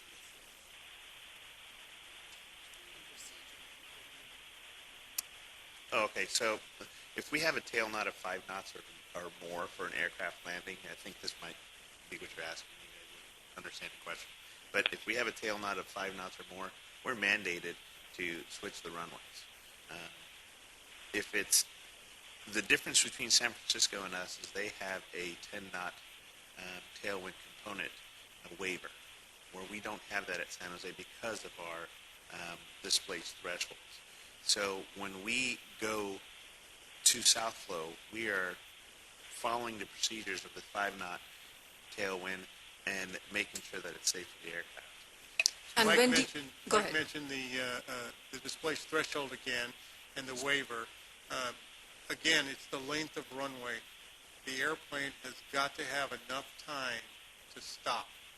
And when the wind is not favorable, that's going to be harder for the pilot to put the airplane down on the ground. They're going to flare out longer and be longer on the runway because they don't have that headwind to help them land. And when that happens, they're going to be faster if the wind is with them, and it's going to take them longer to be able to stop the aircraft and get it off of the runway safely. San Francisco doesn't have that issue. They got the longer runway. They're allowed by waiver to have that airplane come in at a faster speed than at San Jose. Thank you for that clarification. When I was at a meeting at San Jose Airport about a year ago, Glenn was also there and a couple of others were there at that meeting. One of the questions that I asked then was, how far in advance do you know about the 5 knots? And at that point, you need to commit to it. And you can't change after that, correct? That is 95% correct. I'm just Okay. throwing that arbitrary number out there. But what happens when we consider all factors, what actual traffic we have going on right now. So what actual flow of traffic do we have right now? Do we have dense traffic? Are aircraft take and go arounds? Are they saying we can't make the approach, we're not going to be able to land the aircraft safely? So we consider all of those factors. Do we commit to it then? Yes, we commit that we're going to need to do a runway change. However, that runway change may get pushed back a few minutes because of the density of the traffic that we actually have at that moment, whether aircraft can land or not. Some aircraft aren't going to take a tailwind at all. They say, hey, we need a headwind the whole time. So we end up having to send those aircraft around, go back into the air and hold so we can get the runway switch so they can land into the wind. So there are about 10 different considerations that go into one. Yes, do we commit that we need a runway change? Yes, we need a runway change. But we also factor in all of those other things. So once you commit to that runway change, you may send something back into holding pattern depending. That's correct. We've done that before. We not only look at what our current winds are, but we look at what forecasted winds are also. That's just another factor that's in there too. Are we going to sustain this wind? Is it a frontal passage that's causing this wind shift? All of those things we play. We're not weathermen upstairs, but we do have the equipment that we have on the ground, and we do have agencies that we do call to find out, hey, is this something that we can expect to sustain, the winds sustain for a long period of time? We go through those checks upstairs. And then where does GPS come into play to concentrate that into a narrower turn? GPS, if you're The next gen. Next gen is just a procedure that we use for runway, so it's got nothing to do with the determination of the runways upstairs. It has absolutely no. No, the only thing that we determine is we're using this runway, and then they're following those procedures. But it has no play in what we actually do upstairs when the runway selection is concerned. Mike alluded to the difficulty or where the traffic volume is and what the issue is with changing runways that I mentioned earlier, that it's not an easy thing to do, to change the runway, because we have airplanes that are lined up for miles and miles and miles going to one runway and or another. And to change that, we have to stop those flows, put those airplanes into holding, assuming we have aircraft that are inbound. And so it's not an easy thing, and that's why you wouldn't change it by a 1 knot difference on the wind. Okay, we're 5 knots, we're mandated to go this direction of the runway. Oh, it's dropped to 4, we can turn. You can't do that. You have to factor in some of the forecasted winds as well. And as Mike mentioned, some aircraft just will not take a tailwind at all. And does that affect the speed of the aircraft? Because I've heard speed mentioned quite a few times. It does. I think this is the only place I would think speed and concentration has a negative connotation. I mean, I know high school kids who would love speed and concentration. But this is, I understand we're trying to find a solution for the public who are affected by the noise. And just about every question we have asked, we are getting a response from you saying that there really isn't much that can be done. What what is it that we can ask? I mean, if you were us, what would you ask yourself? I mean, I here am just wondering, what are we going to ask you to help us through this procedure? Yes, we can learn more vocabulary and traffic constraints and... Ma'am, if we had an easy solution, there's no reason in the world why we wouldn't implement it. I mean, it would do us no good at all to say, oh, we know how to fix this, and then choose not to fix it. I unfortunately don't have the answer, or we would have taken steps to implement that. So we have 119 days to figure that out, hopefully. We'll definitely continue to work with you. Thank you. We'll explore options, but off the top of our heads, with all of our years of experience, it's not like the answer is jumping out at us either. Thank you, and thank you for keeping us safe, and you all really enunciate very well, so I guess that helps. Thank you. Thank you, Jay. Okay, so I'm going to get asked some questions here, and I've got quite a few. First of all, I want to go ahead and I want to acknowledge I've learned today, and I knew before, that it's complex airspace. And to some of the things my colleague said, I'm trying to look at this and go, here, what are the parameters that can be adjusted that could then be used so you can come up with a different equation of what the procedures look like? I mean, that's really, to me, what it comes down to. I think, to the last point you just made, if there were easy things that could be done in changing the procedures, you'd have done those already. The reason those haven't been done is because there's a set of constraints and parameters which have forced us to the situation that we have today. And so I'm trying to look at it, go here, through my questions, I'm trying to get to where should we be pushing on the parameters so that we can come up with a different answer, so that we're not having the definition of insanity of doing the same thing over and over the same but expecting different results. We have to change something about the parameters that the procedures use. Or there's flexibility in the parameters, that they're not exact equations. If it's not, the procedure is not 2 + 2 is 4. The procedure is something X times Y, which gives you a range of what somebody can do. And how do we get the controllers to operate at a range that produces less noise than when they're giving commands that produce more noise, if that makes sense. So just to be clear, in the surrounding cities, when we talk about air traffic that goes over Sunnyvale, Cupertino, Mountain View, Palo Alto, it's the air traffic controllers within the San Jose Tower that are actually issuing the commands. They are FAA employees, not San Jose Airport employees. Is that correct? It's FAA employees, but in the controllers who are setting up the sequence are working in Sacramento in a radar facility. FAA employees. So I'm just They really are trying to FAA separate. employees working in a radar facility in Sacramento, Right, not but in it's- San Jose Tower, as you stated. Okay, but it's not the San Jose Airport that's doing it. It's the FAA controllers of the airspace in whatever facility it is. That's correct. The FAA controls airplanes. Okay. Is Southflow an IFR path? Say that again? Is Southflow instrument or visual? Both. It's a runway direction. It is a flow dependent upon wind. Okay. Then are there different procedures when we're in Southflow under visual flight rules than when we're under instrument flight rules? There are different separation standards for VMC and IMC conditions. So I'll take that as a yes. No. Don't take it as a yes. It's a completely separate answer. There are separation standards. The flows remain the same. The separation is different. But what I'm trying to get to is, through your separation thing, statement, I'm trying to, and I'm going to get to, do the air traffic controllers have any flexibility or difference? Do they tell aircraft, whether it's visual flight rules or instrument flight rules, here, when you pass Zorsa, don't go below 3,000 feet, or try and stay above, or different, are they saying different things? And I'll tell you why I want to ask this question. I had sent this to the FAA back in August.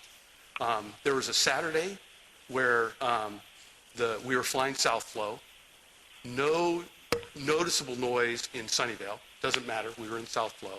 And I was working in my backyard, and aircraft was flying the Southflow, and I could see them, and they were there, but in the morning, they were quieter and higher, by my estimation. Then when I went in and had lunch, and I came back in the afternoon, and they were flying lower and louder. So to me, there were clearly something different was happening between what the direction that was being given to the aircraft of how to operate in the morning versus the afternoon. And I'm trying to understand what is the difference or the options or variability of what an aircraft controller can tell a pilot or what a pilot is allowed to do when they're flying these procedures? I think what you're asking is probably as the TRACON controller in Sacramento clears the aircraft in. So there are some industry aircraft that will always fly an instrument approach regardless of whether you have, 15 miles of visibility, clear skies, or clouds. They might all be, you're cleared for the instrument approach into San Jose, and they would issue them what that approach is. That same pilot industry also might say, but if you want to fly the visual, you can see the runway and you want to go in and fly a visual, you can ask the approach controller for a visual approach and fly a visual approach. That takes some of that hardline restriction away from the pilot to fly an exact procedure, which is a published procedure, the instrument approach, versus I would like to fly the visual approach. I think that's what you're asking. So those are options. Those are pilot requests that air traffic controllers can offer depending on weather, wind, criteria. So this is great. These are the specifics I want to be able to try and get to understand, because now what I've just heard you say is that pilots or air traffic control has a set of procedures they might want to give, and an individual pilot can say, I do or don't want to fly to those specific things, which some of what they... Not necessarily that way. No, not that broad. So I mentioned earlier that it was a separation standard. So what I meant by that was the airplane, so picture this, I showed you the downwind leg, I showed you the 3-mile oval. The pilot's on a downwind leg, he's got the airport in sight, there's no competing traffic, there's nobody in front of him. It's not a situation where he needs to be sequenced, where you need to have a certain distance between the preceding aircraft and him. He says, I've got the airport in sight. He's requesting a visual approach. The controller says, Roger, clear for a visual approach to San Jose, runway 12 right. And the airplane goes on into approach, right? He makes the turn. He's flying the airplane. I mentioned it to one of the other members that all of a sudden you feel that airplane rocking and rolling in the back. That's because he's flying that airplane now. He's got control of it. But it could have the same meteorological conditions outside. He could see that airport, but there may be an airplane that he needs to be separated from. It could be an airplane that's very large. It could be a 787 with a lot of vortex behind it. And so you have to have a certain amount of distance between that aircraft and the next one. He could be setting a sequence up. So he may hold them on the downwind leg and then clear him for the visual approach once he's got the distance. And again, that's going to turn in a different place than the previous one had turned. Or it could be IMC. It could be the fact that everybody is flying an IFR instrument approach into that airport, and we are continuing to control those airplanes one after another, and they're all flying the IFR approach. So it's not a one-size-fits-all. The controller doesn't have the ability to use whatever rules they want whenever they want to. It's dependent upon the situation in every case. So I think to my colleague here, I think I'm going to be agreeing with her. What I'd like to be able to find out is this, depending upon the situation and the confluence of factors that are operating, some sets of those parameters or choices or decisions that are made generate higher ground level noise impact than others. And it would be extremely useful to be able to understand which of those sets of parameters or decisions that are being made, which are the ones that generate higher ground level noise, which are the ones that generate lower ground level noise. And then we could go and come back to the FAA and say, here, maybe you need to look at your procedures or directions or whatever you're working out with the airlines and say, here, we would prefer you go ahead and fly this combination of factors because that has less ground level impact than these other combination of factors. I think that's really the combination of what I'm trying to understand how this operates. Let's take your scenario, for example, and we say no more visual approaches. We're not going to allow a pilot to fly his own airplane. Hypothetically. Let me finish. Hypothetically, to the airport, and we're going to put everybody on an instrument approach. Again, we have multiple types of airplanes arriving at different times throughout the day, and we don't know what the separation is going to be between those airplanes.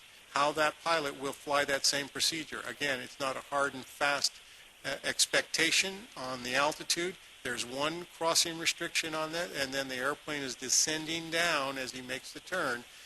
But we have now a requirement where the controller still has got to maintain the separation between the two airplanes. We're not talking an exact science here. We're not talking about the controller can always hit on a dime the 4 miles that he needs between the two airplanes, or the 3 miles in this case, or the 5 miles in that case. So the controller is still going to have to control that turn to final for the airplane and the succeeding airplane and the one after that. So it's still not, even if we took all, hypothetically, everything away and took visual approach and put everybody in an instrument approach, it's still up to the controller to finesse and vector those airplanes so that they give a final sequence to the tower controller, who maintains then that separation all the way to the ground. And not only to the ground, but to the ground and getting the airplane off the runway so the next one can go onto the ground. So I understand all that, but I'm looking. You've gotten 19 steps down the path of where I was trying to understand.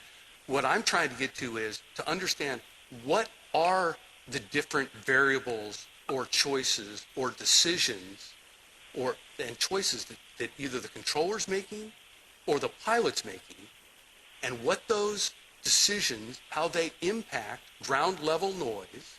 And if we understood those things, then we could go back and have the discussion and do the detailed analysis, which you and the FAA said you're willing to do, to see if procedures can or should be changed.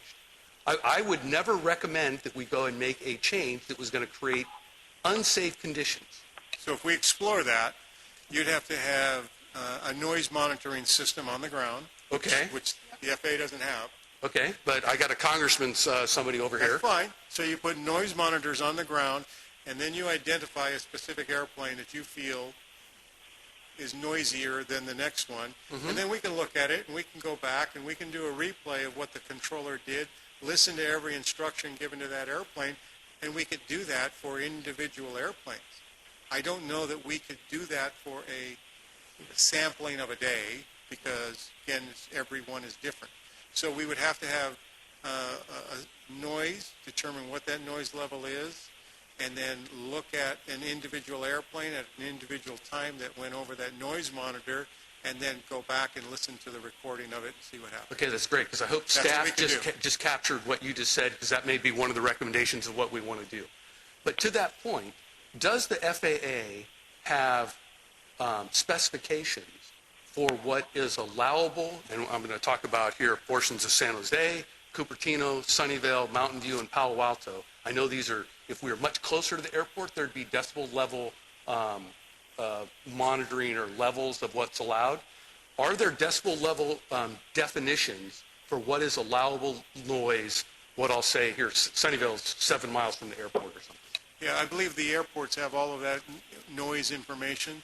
I believe that FAA and the airports together determine what all of that is, but again, it's not an air traffic controller issue, and I don't have that information available to Okay, us. I think that's an FAA issue, and I think that's what you guys are representing, because I keep seeing around airports, I'm in the ALUC for San Jose Airport, and they always talk about there's the stadium effect around the airport, which has the different decibel lines around it.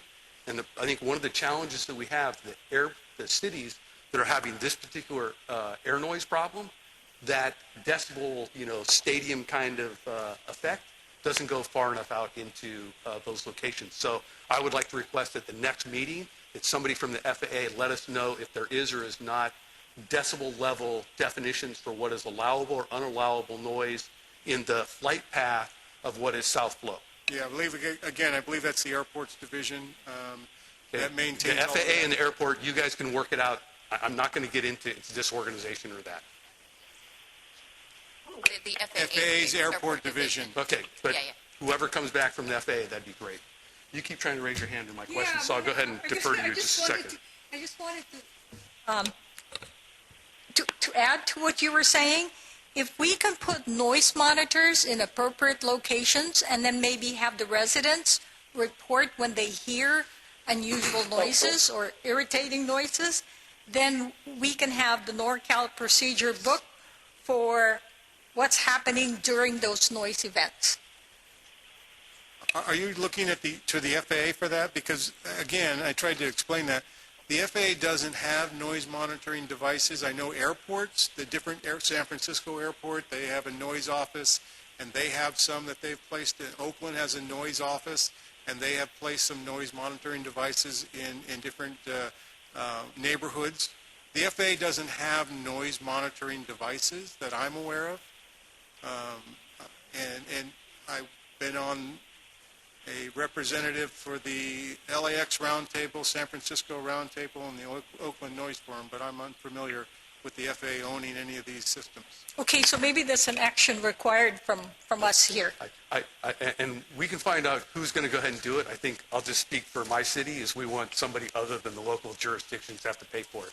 Here, we've got somebody from the San Jose Airport to go ahead and might want to share something about what's going on here. And this is a little bit sequence-wise out, but I think it sounds like you got something important to add. Yeah, Mr. Chair, John Aiken, Director of Aviation at San Jose Airport. We do have a noise monitoring system for the airport, and we have microphones through the community. There are none in this area of the community. Normally, they're lined up straight in and straight out, because that's the most intense noise, is when you're from 0 to 1,000 feet. So they're stretched along that contour. Additionally, I think, as we move into the second meeting or get prepared for the second meeting, the FAA is broken into many components. And today we have the air traffic group that were trying to give us that basic, how do we do this and why do we go into South Flow, and kind of talk through that. And I think much like they did with the select committee, bringing in the procedures group, bringing in environmental group, talking with the regional administrator to make sure if you have specific needs for the next meeting. It sounds, like a lot of times Tony's saying, well, that's not us. Well, it's really not them. And I just want to make sure that the whole group understands they're not making that up. They're componentized in a lot of components. So I think the best thing would be for us to assemble those questions today so that staff can work with the regional administrator to make sure we bring in the right people each time we meet for that right piece of the puzzle. And today was the Airspace 101 kind of, how do they land here? And maybe next time is, let's talk procedures, let's talk the difference between 210 knots and 185 knots, and have those people here to answer that question. And that's great and that's valid, but we need help from the FAA or whoever to help make that happen, because that's not what we do. No, but what I'm saying is if I understand the questions you want to approach next time, I'll work with the regional administrator to make sure we have the right people here to help bring those answers. So I just need to understand what you want to know at the end, and then we'll do the legwork for you. And we can try and do that. I want to kind of get back. There's also another piece of this we talk about if we do monitoring. Say, for example, we see here in Sunnyvale it's at 52. We need to understand if there are thresholds that are appropriate values within the FAA that, 52, that's not a problem for us. If you were 51, it might be a problem. We need to, so it's one thing to understand what the actual values are, but then what are the threshold triggers that the FAA would decide that's acceptable or not acceptable? And again, that's where John had mentioned the fact that let them know exactly what you're looking for, and another arm of the FAA would have those answers. Okay. I'm going to try and go through, get to some other stuff here. We talked about here the 5-knot threshold, but I also heard that, or maybe I didn't, that the San Jose Airport makes this change in conjunction with San Francisco or Oakland. So they operate all independently.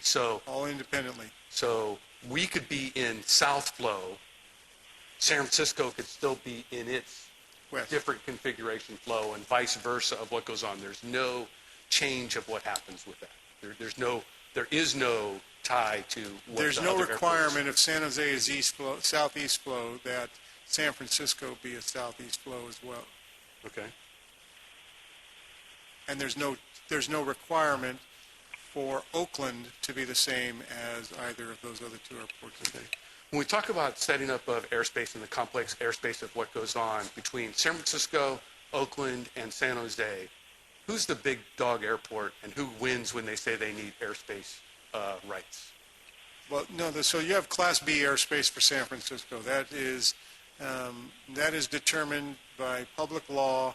It is not an issue that is open for debate by an airport or anybody else. If any changes are to be made in the Class B airspace, there is a rulemaking, lawmaking process that has to be followed and that it goes through. There are so many entities that are involved in that. The GA Pilots Association, very, very big lobbyists when it comes to any kind of airspace changes. Airlines, I mean, there's a lot of people, a lot of components in that. There isn't a big dog. Nobody gets to raise their hand and say, I'm changing the airspace. I understand that, but I have heard that San Francisco is the big dog airport and that their, requests for those rules and regulations of airspace definition, it's San Francisco's first, maybe San Jose, maybe then Oakland, but San Francisco's first. Okay. That's fine. During the South Flow configuration, are aircraft allowed to turn over Moffett airspace, or did they have to turn before or after? Typically, on the procedures, they fly north of Moffett, but if they do fly through Moffett, there's coordination that takes place. So I'm just looking, it just happens you've got slide 18 up and you show your pink line right over Moffett. I've been told that that's generally not the way they operate. Typically they're north from that. That's a rough depiction of what the actual procedure would be. But it doesn't preclude them from flying through the airspace, if that's what you're asking. Okay. You said there was a mandate to increase air traffic at the airports. Did I hear that correctly? I'm not sure about a mandate, but there's been a conversation that the traffic at San Jose is increasing, but that's the airport. Okay. Then you had some charts that showed the South Flow percentage chart, and get to one of the earlier questions. It'd be great to be able to see that as number of operations as an absolute number, not just a percentage, because I think we would see that, where if we look back years where there might have been a higher percentage of South Flow, but again, depending on the time of the day and now the more recent years, we might actually, even though it might be a lower percentage, it might be a higher number of actual operations that take place during South Flow. It's also dependent on how many hours in the day you are actually in that configuration. Mm-hmm. Because the chart doesn't depict and doesn't say that you were in 24 hours of that day you were South Flow. It may have been 1 hour, but there was a period of time in that day that you were South Flow. And that's why I'm trying to understand actual number of operations, because again, I think early in the morning, there tend to be more arrivals in San Jose than at different times in the afternoon. Well, I think with the early morning traffic, typically that's going to be based on the weather also. Right. So if the winds are blowing that way, we're going to open up on a 12 operation. And as of recently, it's a perfect example. We just had weather that flowed through or that went through here these last few days here, and the winds were predominantly out of the south. So we configure the airport that way. The winds are, when I do this a lot, and I apologize for doing it, but I tie weather into the winds quite a bit when we talk about South Flow configuration, because we do have those, as seldom as they are, we do have those VFR days where it's clearing a million outside and we're on a South Flow configuration. It does happen. Mm-hmm. But typically when we have a storm coming through, that's when we're going to end up going South Flow because the winds are going to be out of the south. And that's why when the mayor from San Jose mentioned February, January, November timeframes, December timeframes, that's typically when we have our winter months here. So that's typically when we go South Flow with the winds. Okay. And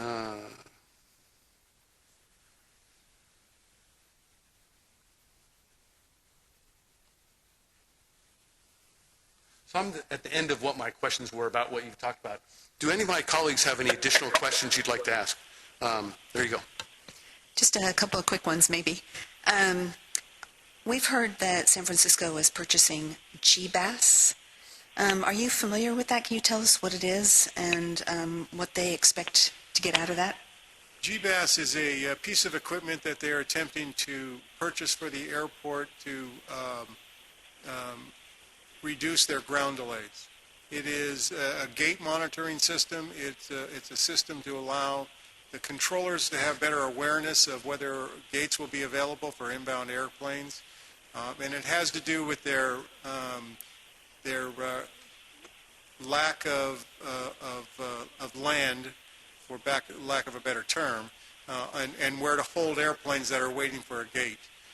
Delta's got a big issue there with the number of gates that they have available and the number versus the number of flights, and getting the previous airplane off the gate and making it available for the next one. If it isn't, they have to find a place for it to hold. So this will allow dispatchers and controllers and pilots to be more in tune with each other with where the plane is expected to go, and also for departure delays, it's supposed to help. We utilized it over a period of time during the Super Bowl, and it was found to be effective for them.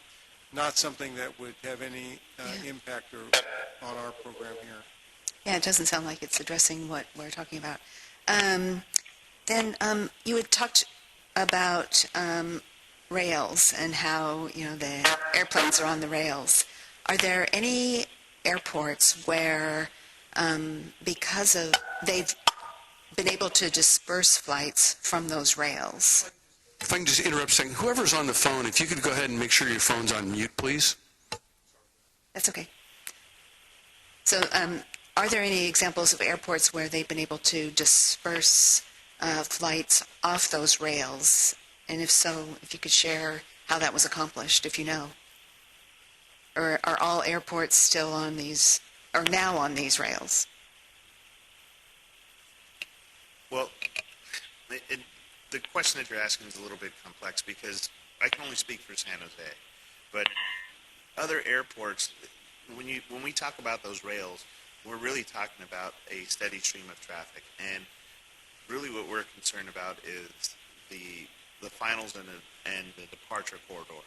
We talk about rails because with terrain and everything like that, they have to hit those certain rail lines. But I couldn't speak to any of the airports of diverging off of routes on a regular basis. We say rails, but they're actually IFR routes that we're And we see those more with the higher altitudes. I know it was mentioned earlier, the Surfer, where all the airplanes that were at one point, I mentioned that during OAPM, they looked to improve the efficiency of some of these routes.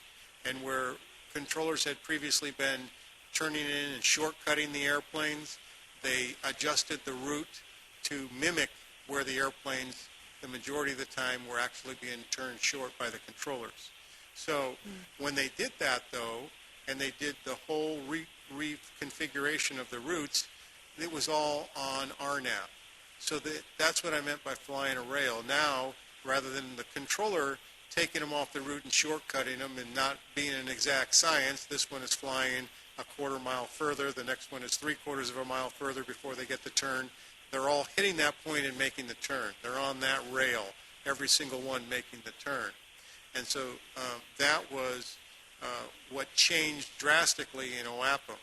As far as where we're talking here on the South Flow, where the airplanes, there's not really a rail there. They may be more compact in some of these displays that I showed, but they're still spread out pretty far. They're not one single line, every airplane on that line. So on an arrival, when you're setting up a sequence, when you're vectoring for final with appropriate spacing between them, you're never going to be able to put them all on a rail unless you have very, very limited amount of traffic that you're never having a demand of more than, one every 5 minutes or so. Then it wouldn't be a problem. Every airplane could go in basically unfettered. Okay. One more question on speed. I think I had asked, had speed changed at all? And I think the answer was, not necessarily. Then we saw the chart that was added, that was brown, that showed the target speed at Zorsa. And it looks like it has increased. So on that chart that was brown, it said 180, I believe, and then in the presentation it said 210. Has that speed, the target speed, changed? And is that a requirement? I guess it couldn't be a requirement because it would vary by airplane. Well, I believe, Mayor Wallach, you had the previous chart. We didn't have that. Oh, okay. We had the current chart, not the previous chart. The prior chart showed 180 in 2015. The current chart shows 210. 210, right. So the speed, it's gone up, right? Yeah, and that's what we had basically then spoken to. It could have been that the speed of having them not have to cross at a certain point actually helped them not to brake more in that location versus braking more if you had to be dirty versus clean.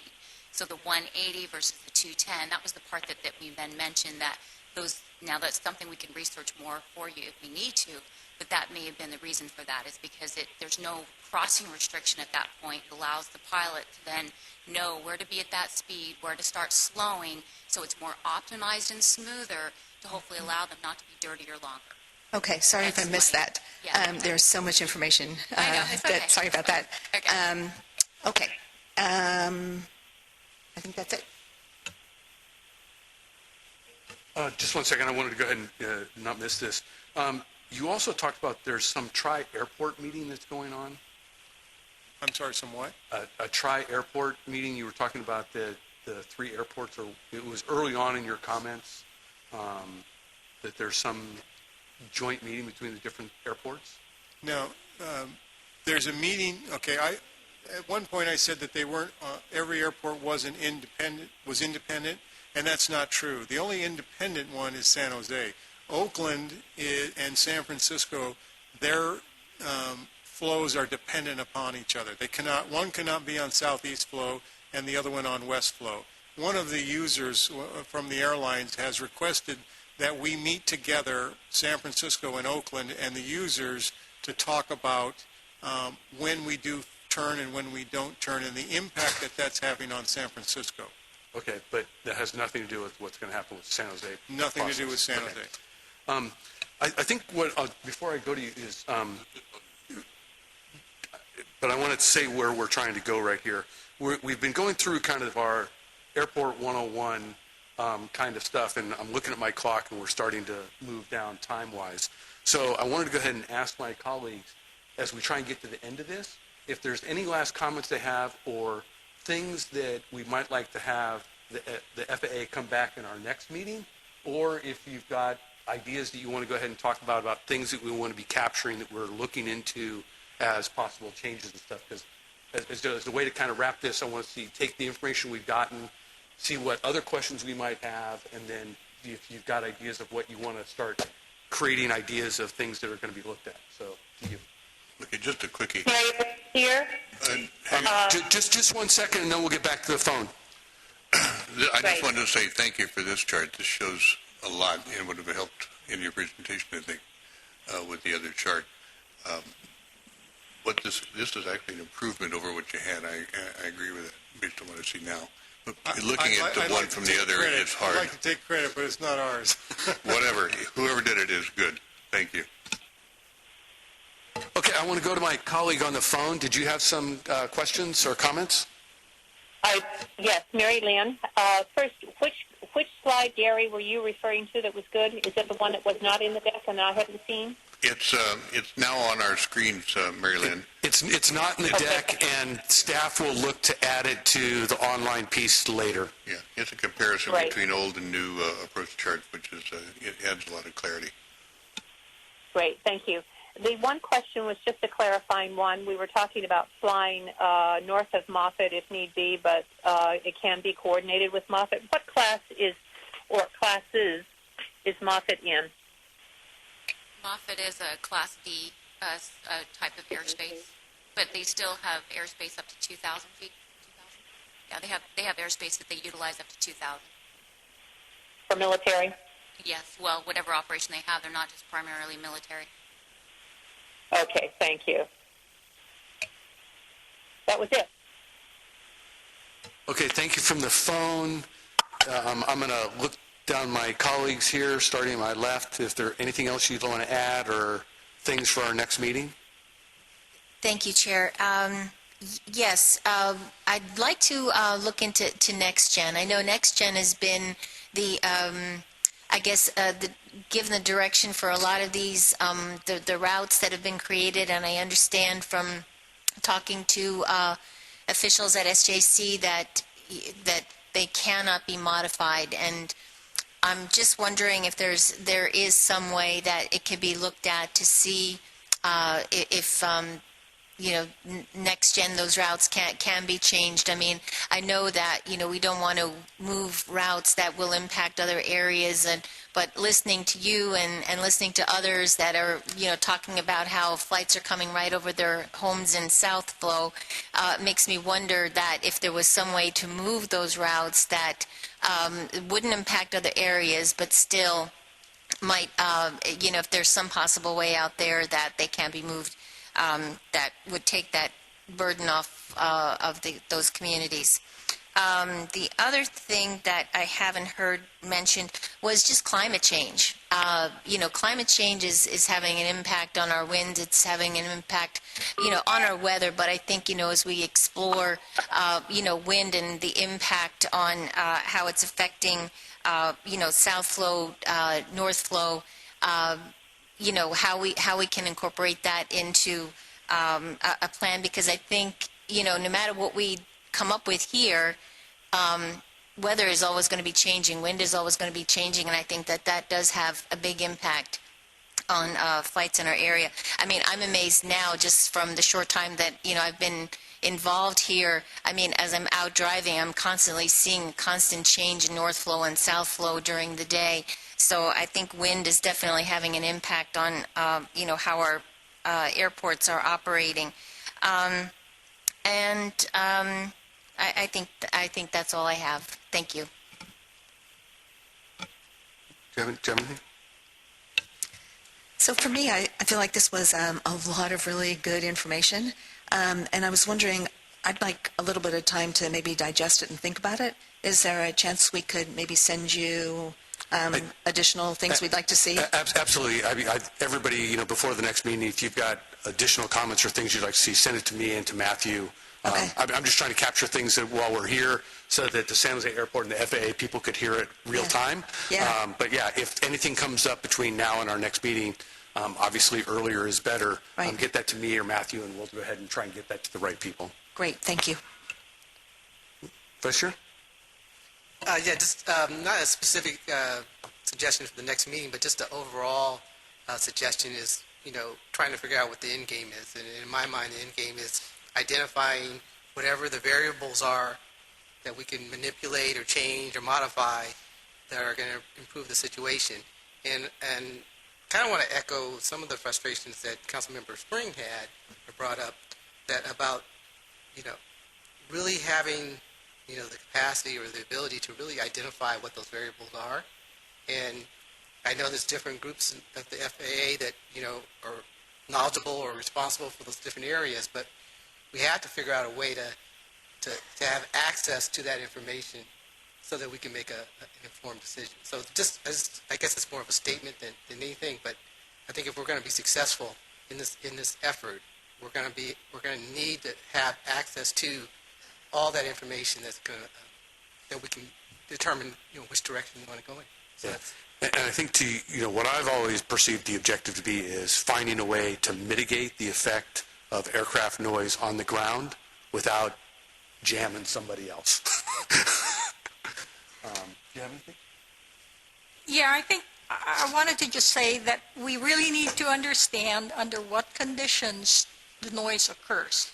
And unless we know that, then trying to solve the problem is going to be difficult. I agree with Rowena. There's so many variations here that it's just the airport, approaches is not the answer. And I think perhaps maybe one thing we can put on our plate is to get some of the FAA folks who helped design some of these routes and who have tested it. That's the guy I'd like to talk to. What kind of analysis has been done? What kind of tests have been done on these routes before we ever get them? How do we measure the noise and the impact on the ground? I have a 2008 air manual, AIM manual. It's been changed, by the way. I don't know when it changed, but as it was pointed out earlier today, it had three imperatives of the FAA. The first one was safety. I'm glad to see that. The second one was effect on the ground, and the third one was efficiency. But those three parameters have been removed from that manual. I don't know when, but it's, like I say, mine's 10 years old. item number 2 was kind of important, and it seems like it's gone by the wayside. And I'll pass along. Gene?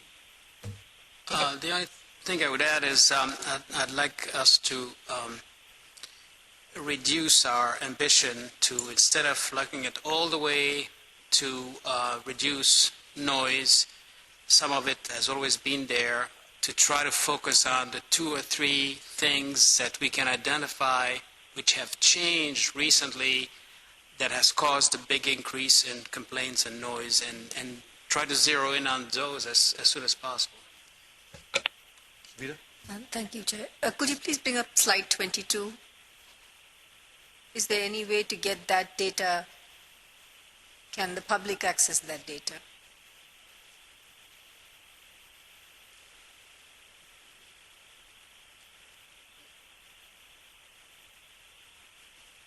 But while we're at this slide, is that also going to be put on the website as a separate item? Let's answer them one question at a time. Yeah.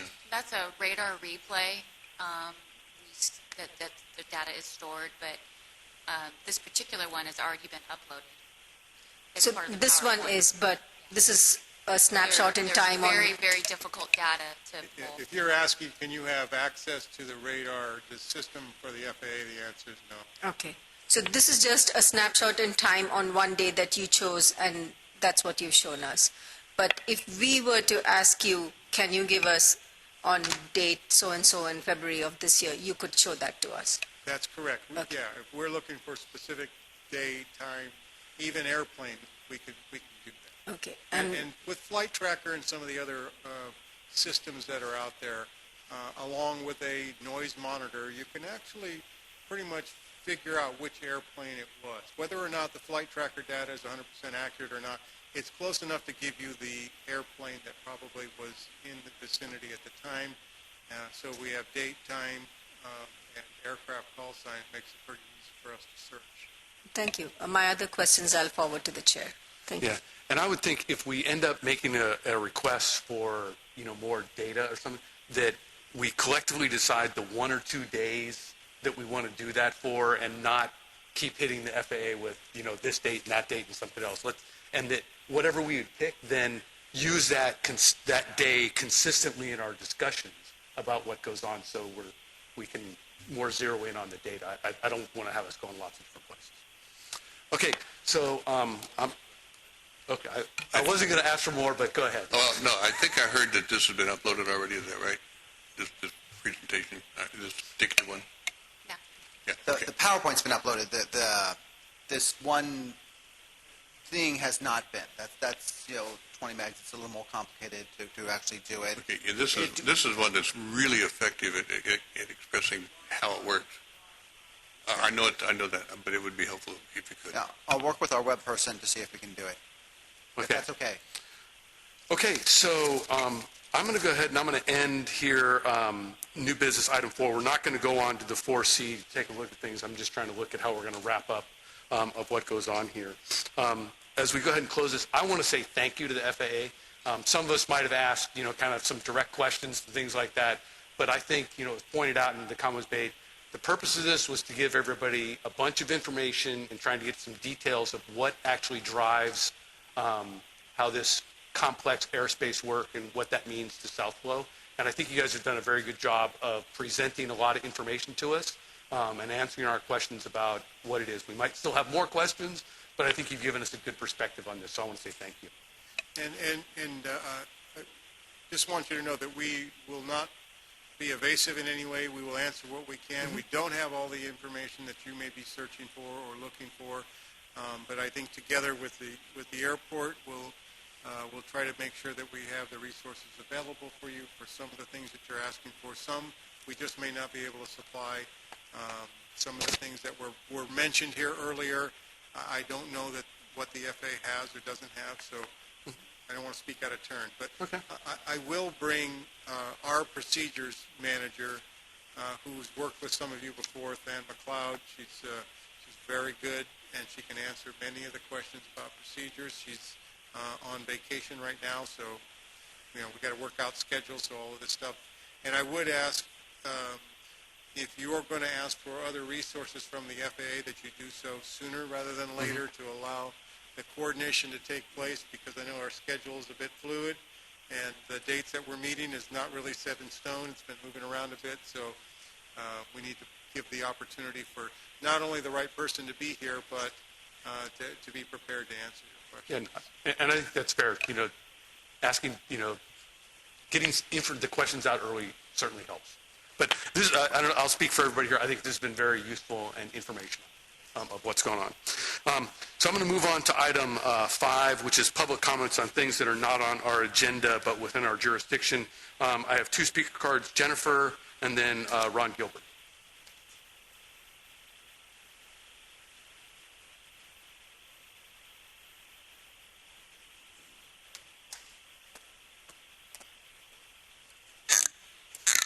Basically, I just had a few questions here that I know probably can't be answered at this point, but maybe be thought about.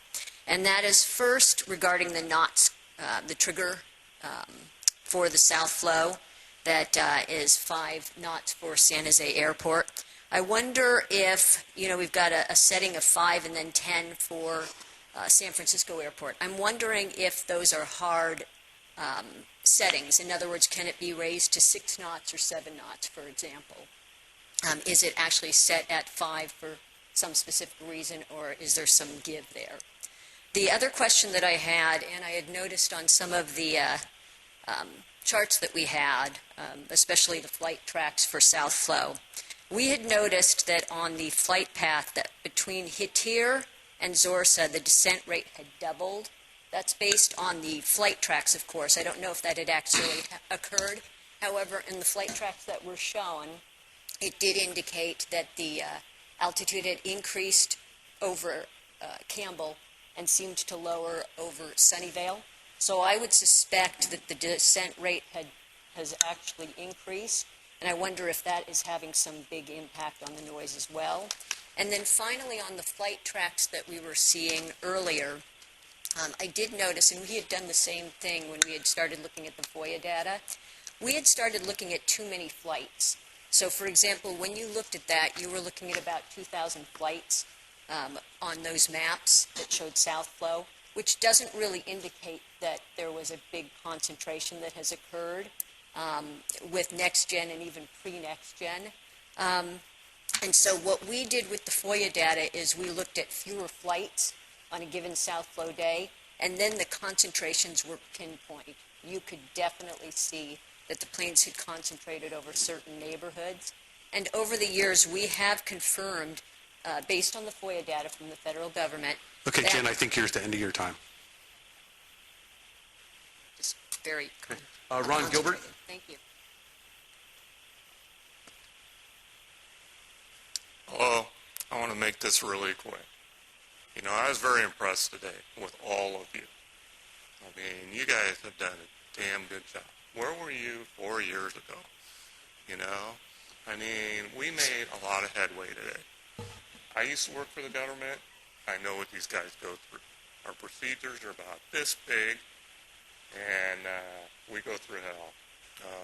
And I want to thank you for, putting up with us, you putting up with us. I think we really have a good team, and I'm really excited to working with all of you. All right? Okay, thank you. Thank you. That was my last speaker card on the public comments piece. Next, we have just talking about what is our future meeting schedule. And I just want to go ahead and point out that the next meeting is going to be Friday, February 23rd, and we're going to be in even a different location. We're going to try and get lots of different places, it appears. But we're going to be meeting at the San Jose Airport in something called the Boeing Conference Room. Yes. So sorry, unfortunately, this room and the other room were taken, so we had to do it at the airport. I will send out instructions. You will park, and for the public as well, everyone will park in the Terminal A parking garage. Bring your ticket. We will provide you a voucher. Public as well. You don't need to pay for it. We'll voucher you as the public meeting, and we'll have facilities set up for you guys there for this. I actually think it's fine that we're getting around to different locations and being a little bit different parts of the county it may make it a little bit easier for some people to be able to attend one of these meetings and stuff. So with that, if I've got no other comments or questions from my colleagues, I'm going to go ahead and we'll adjourn at 16:30. Thank you all for coming.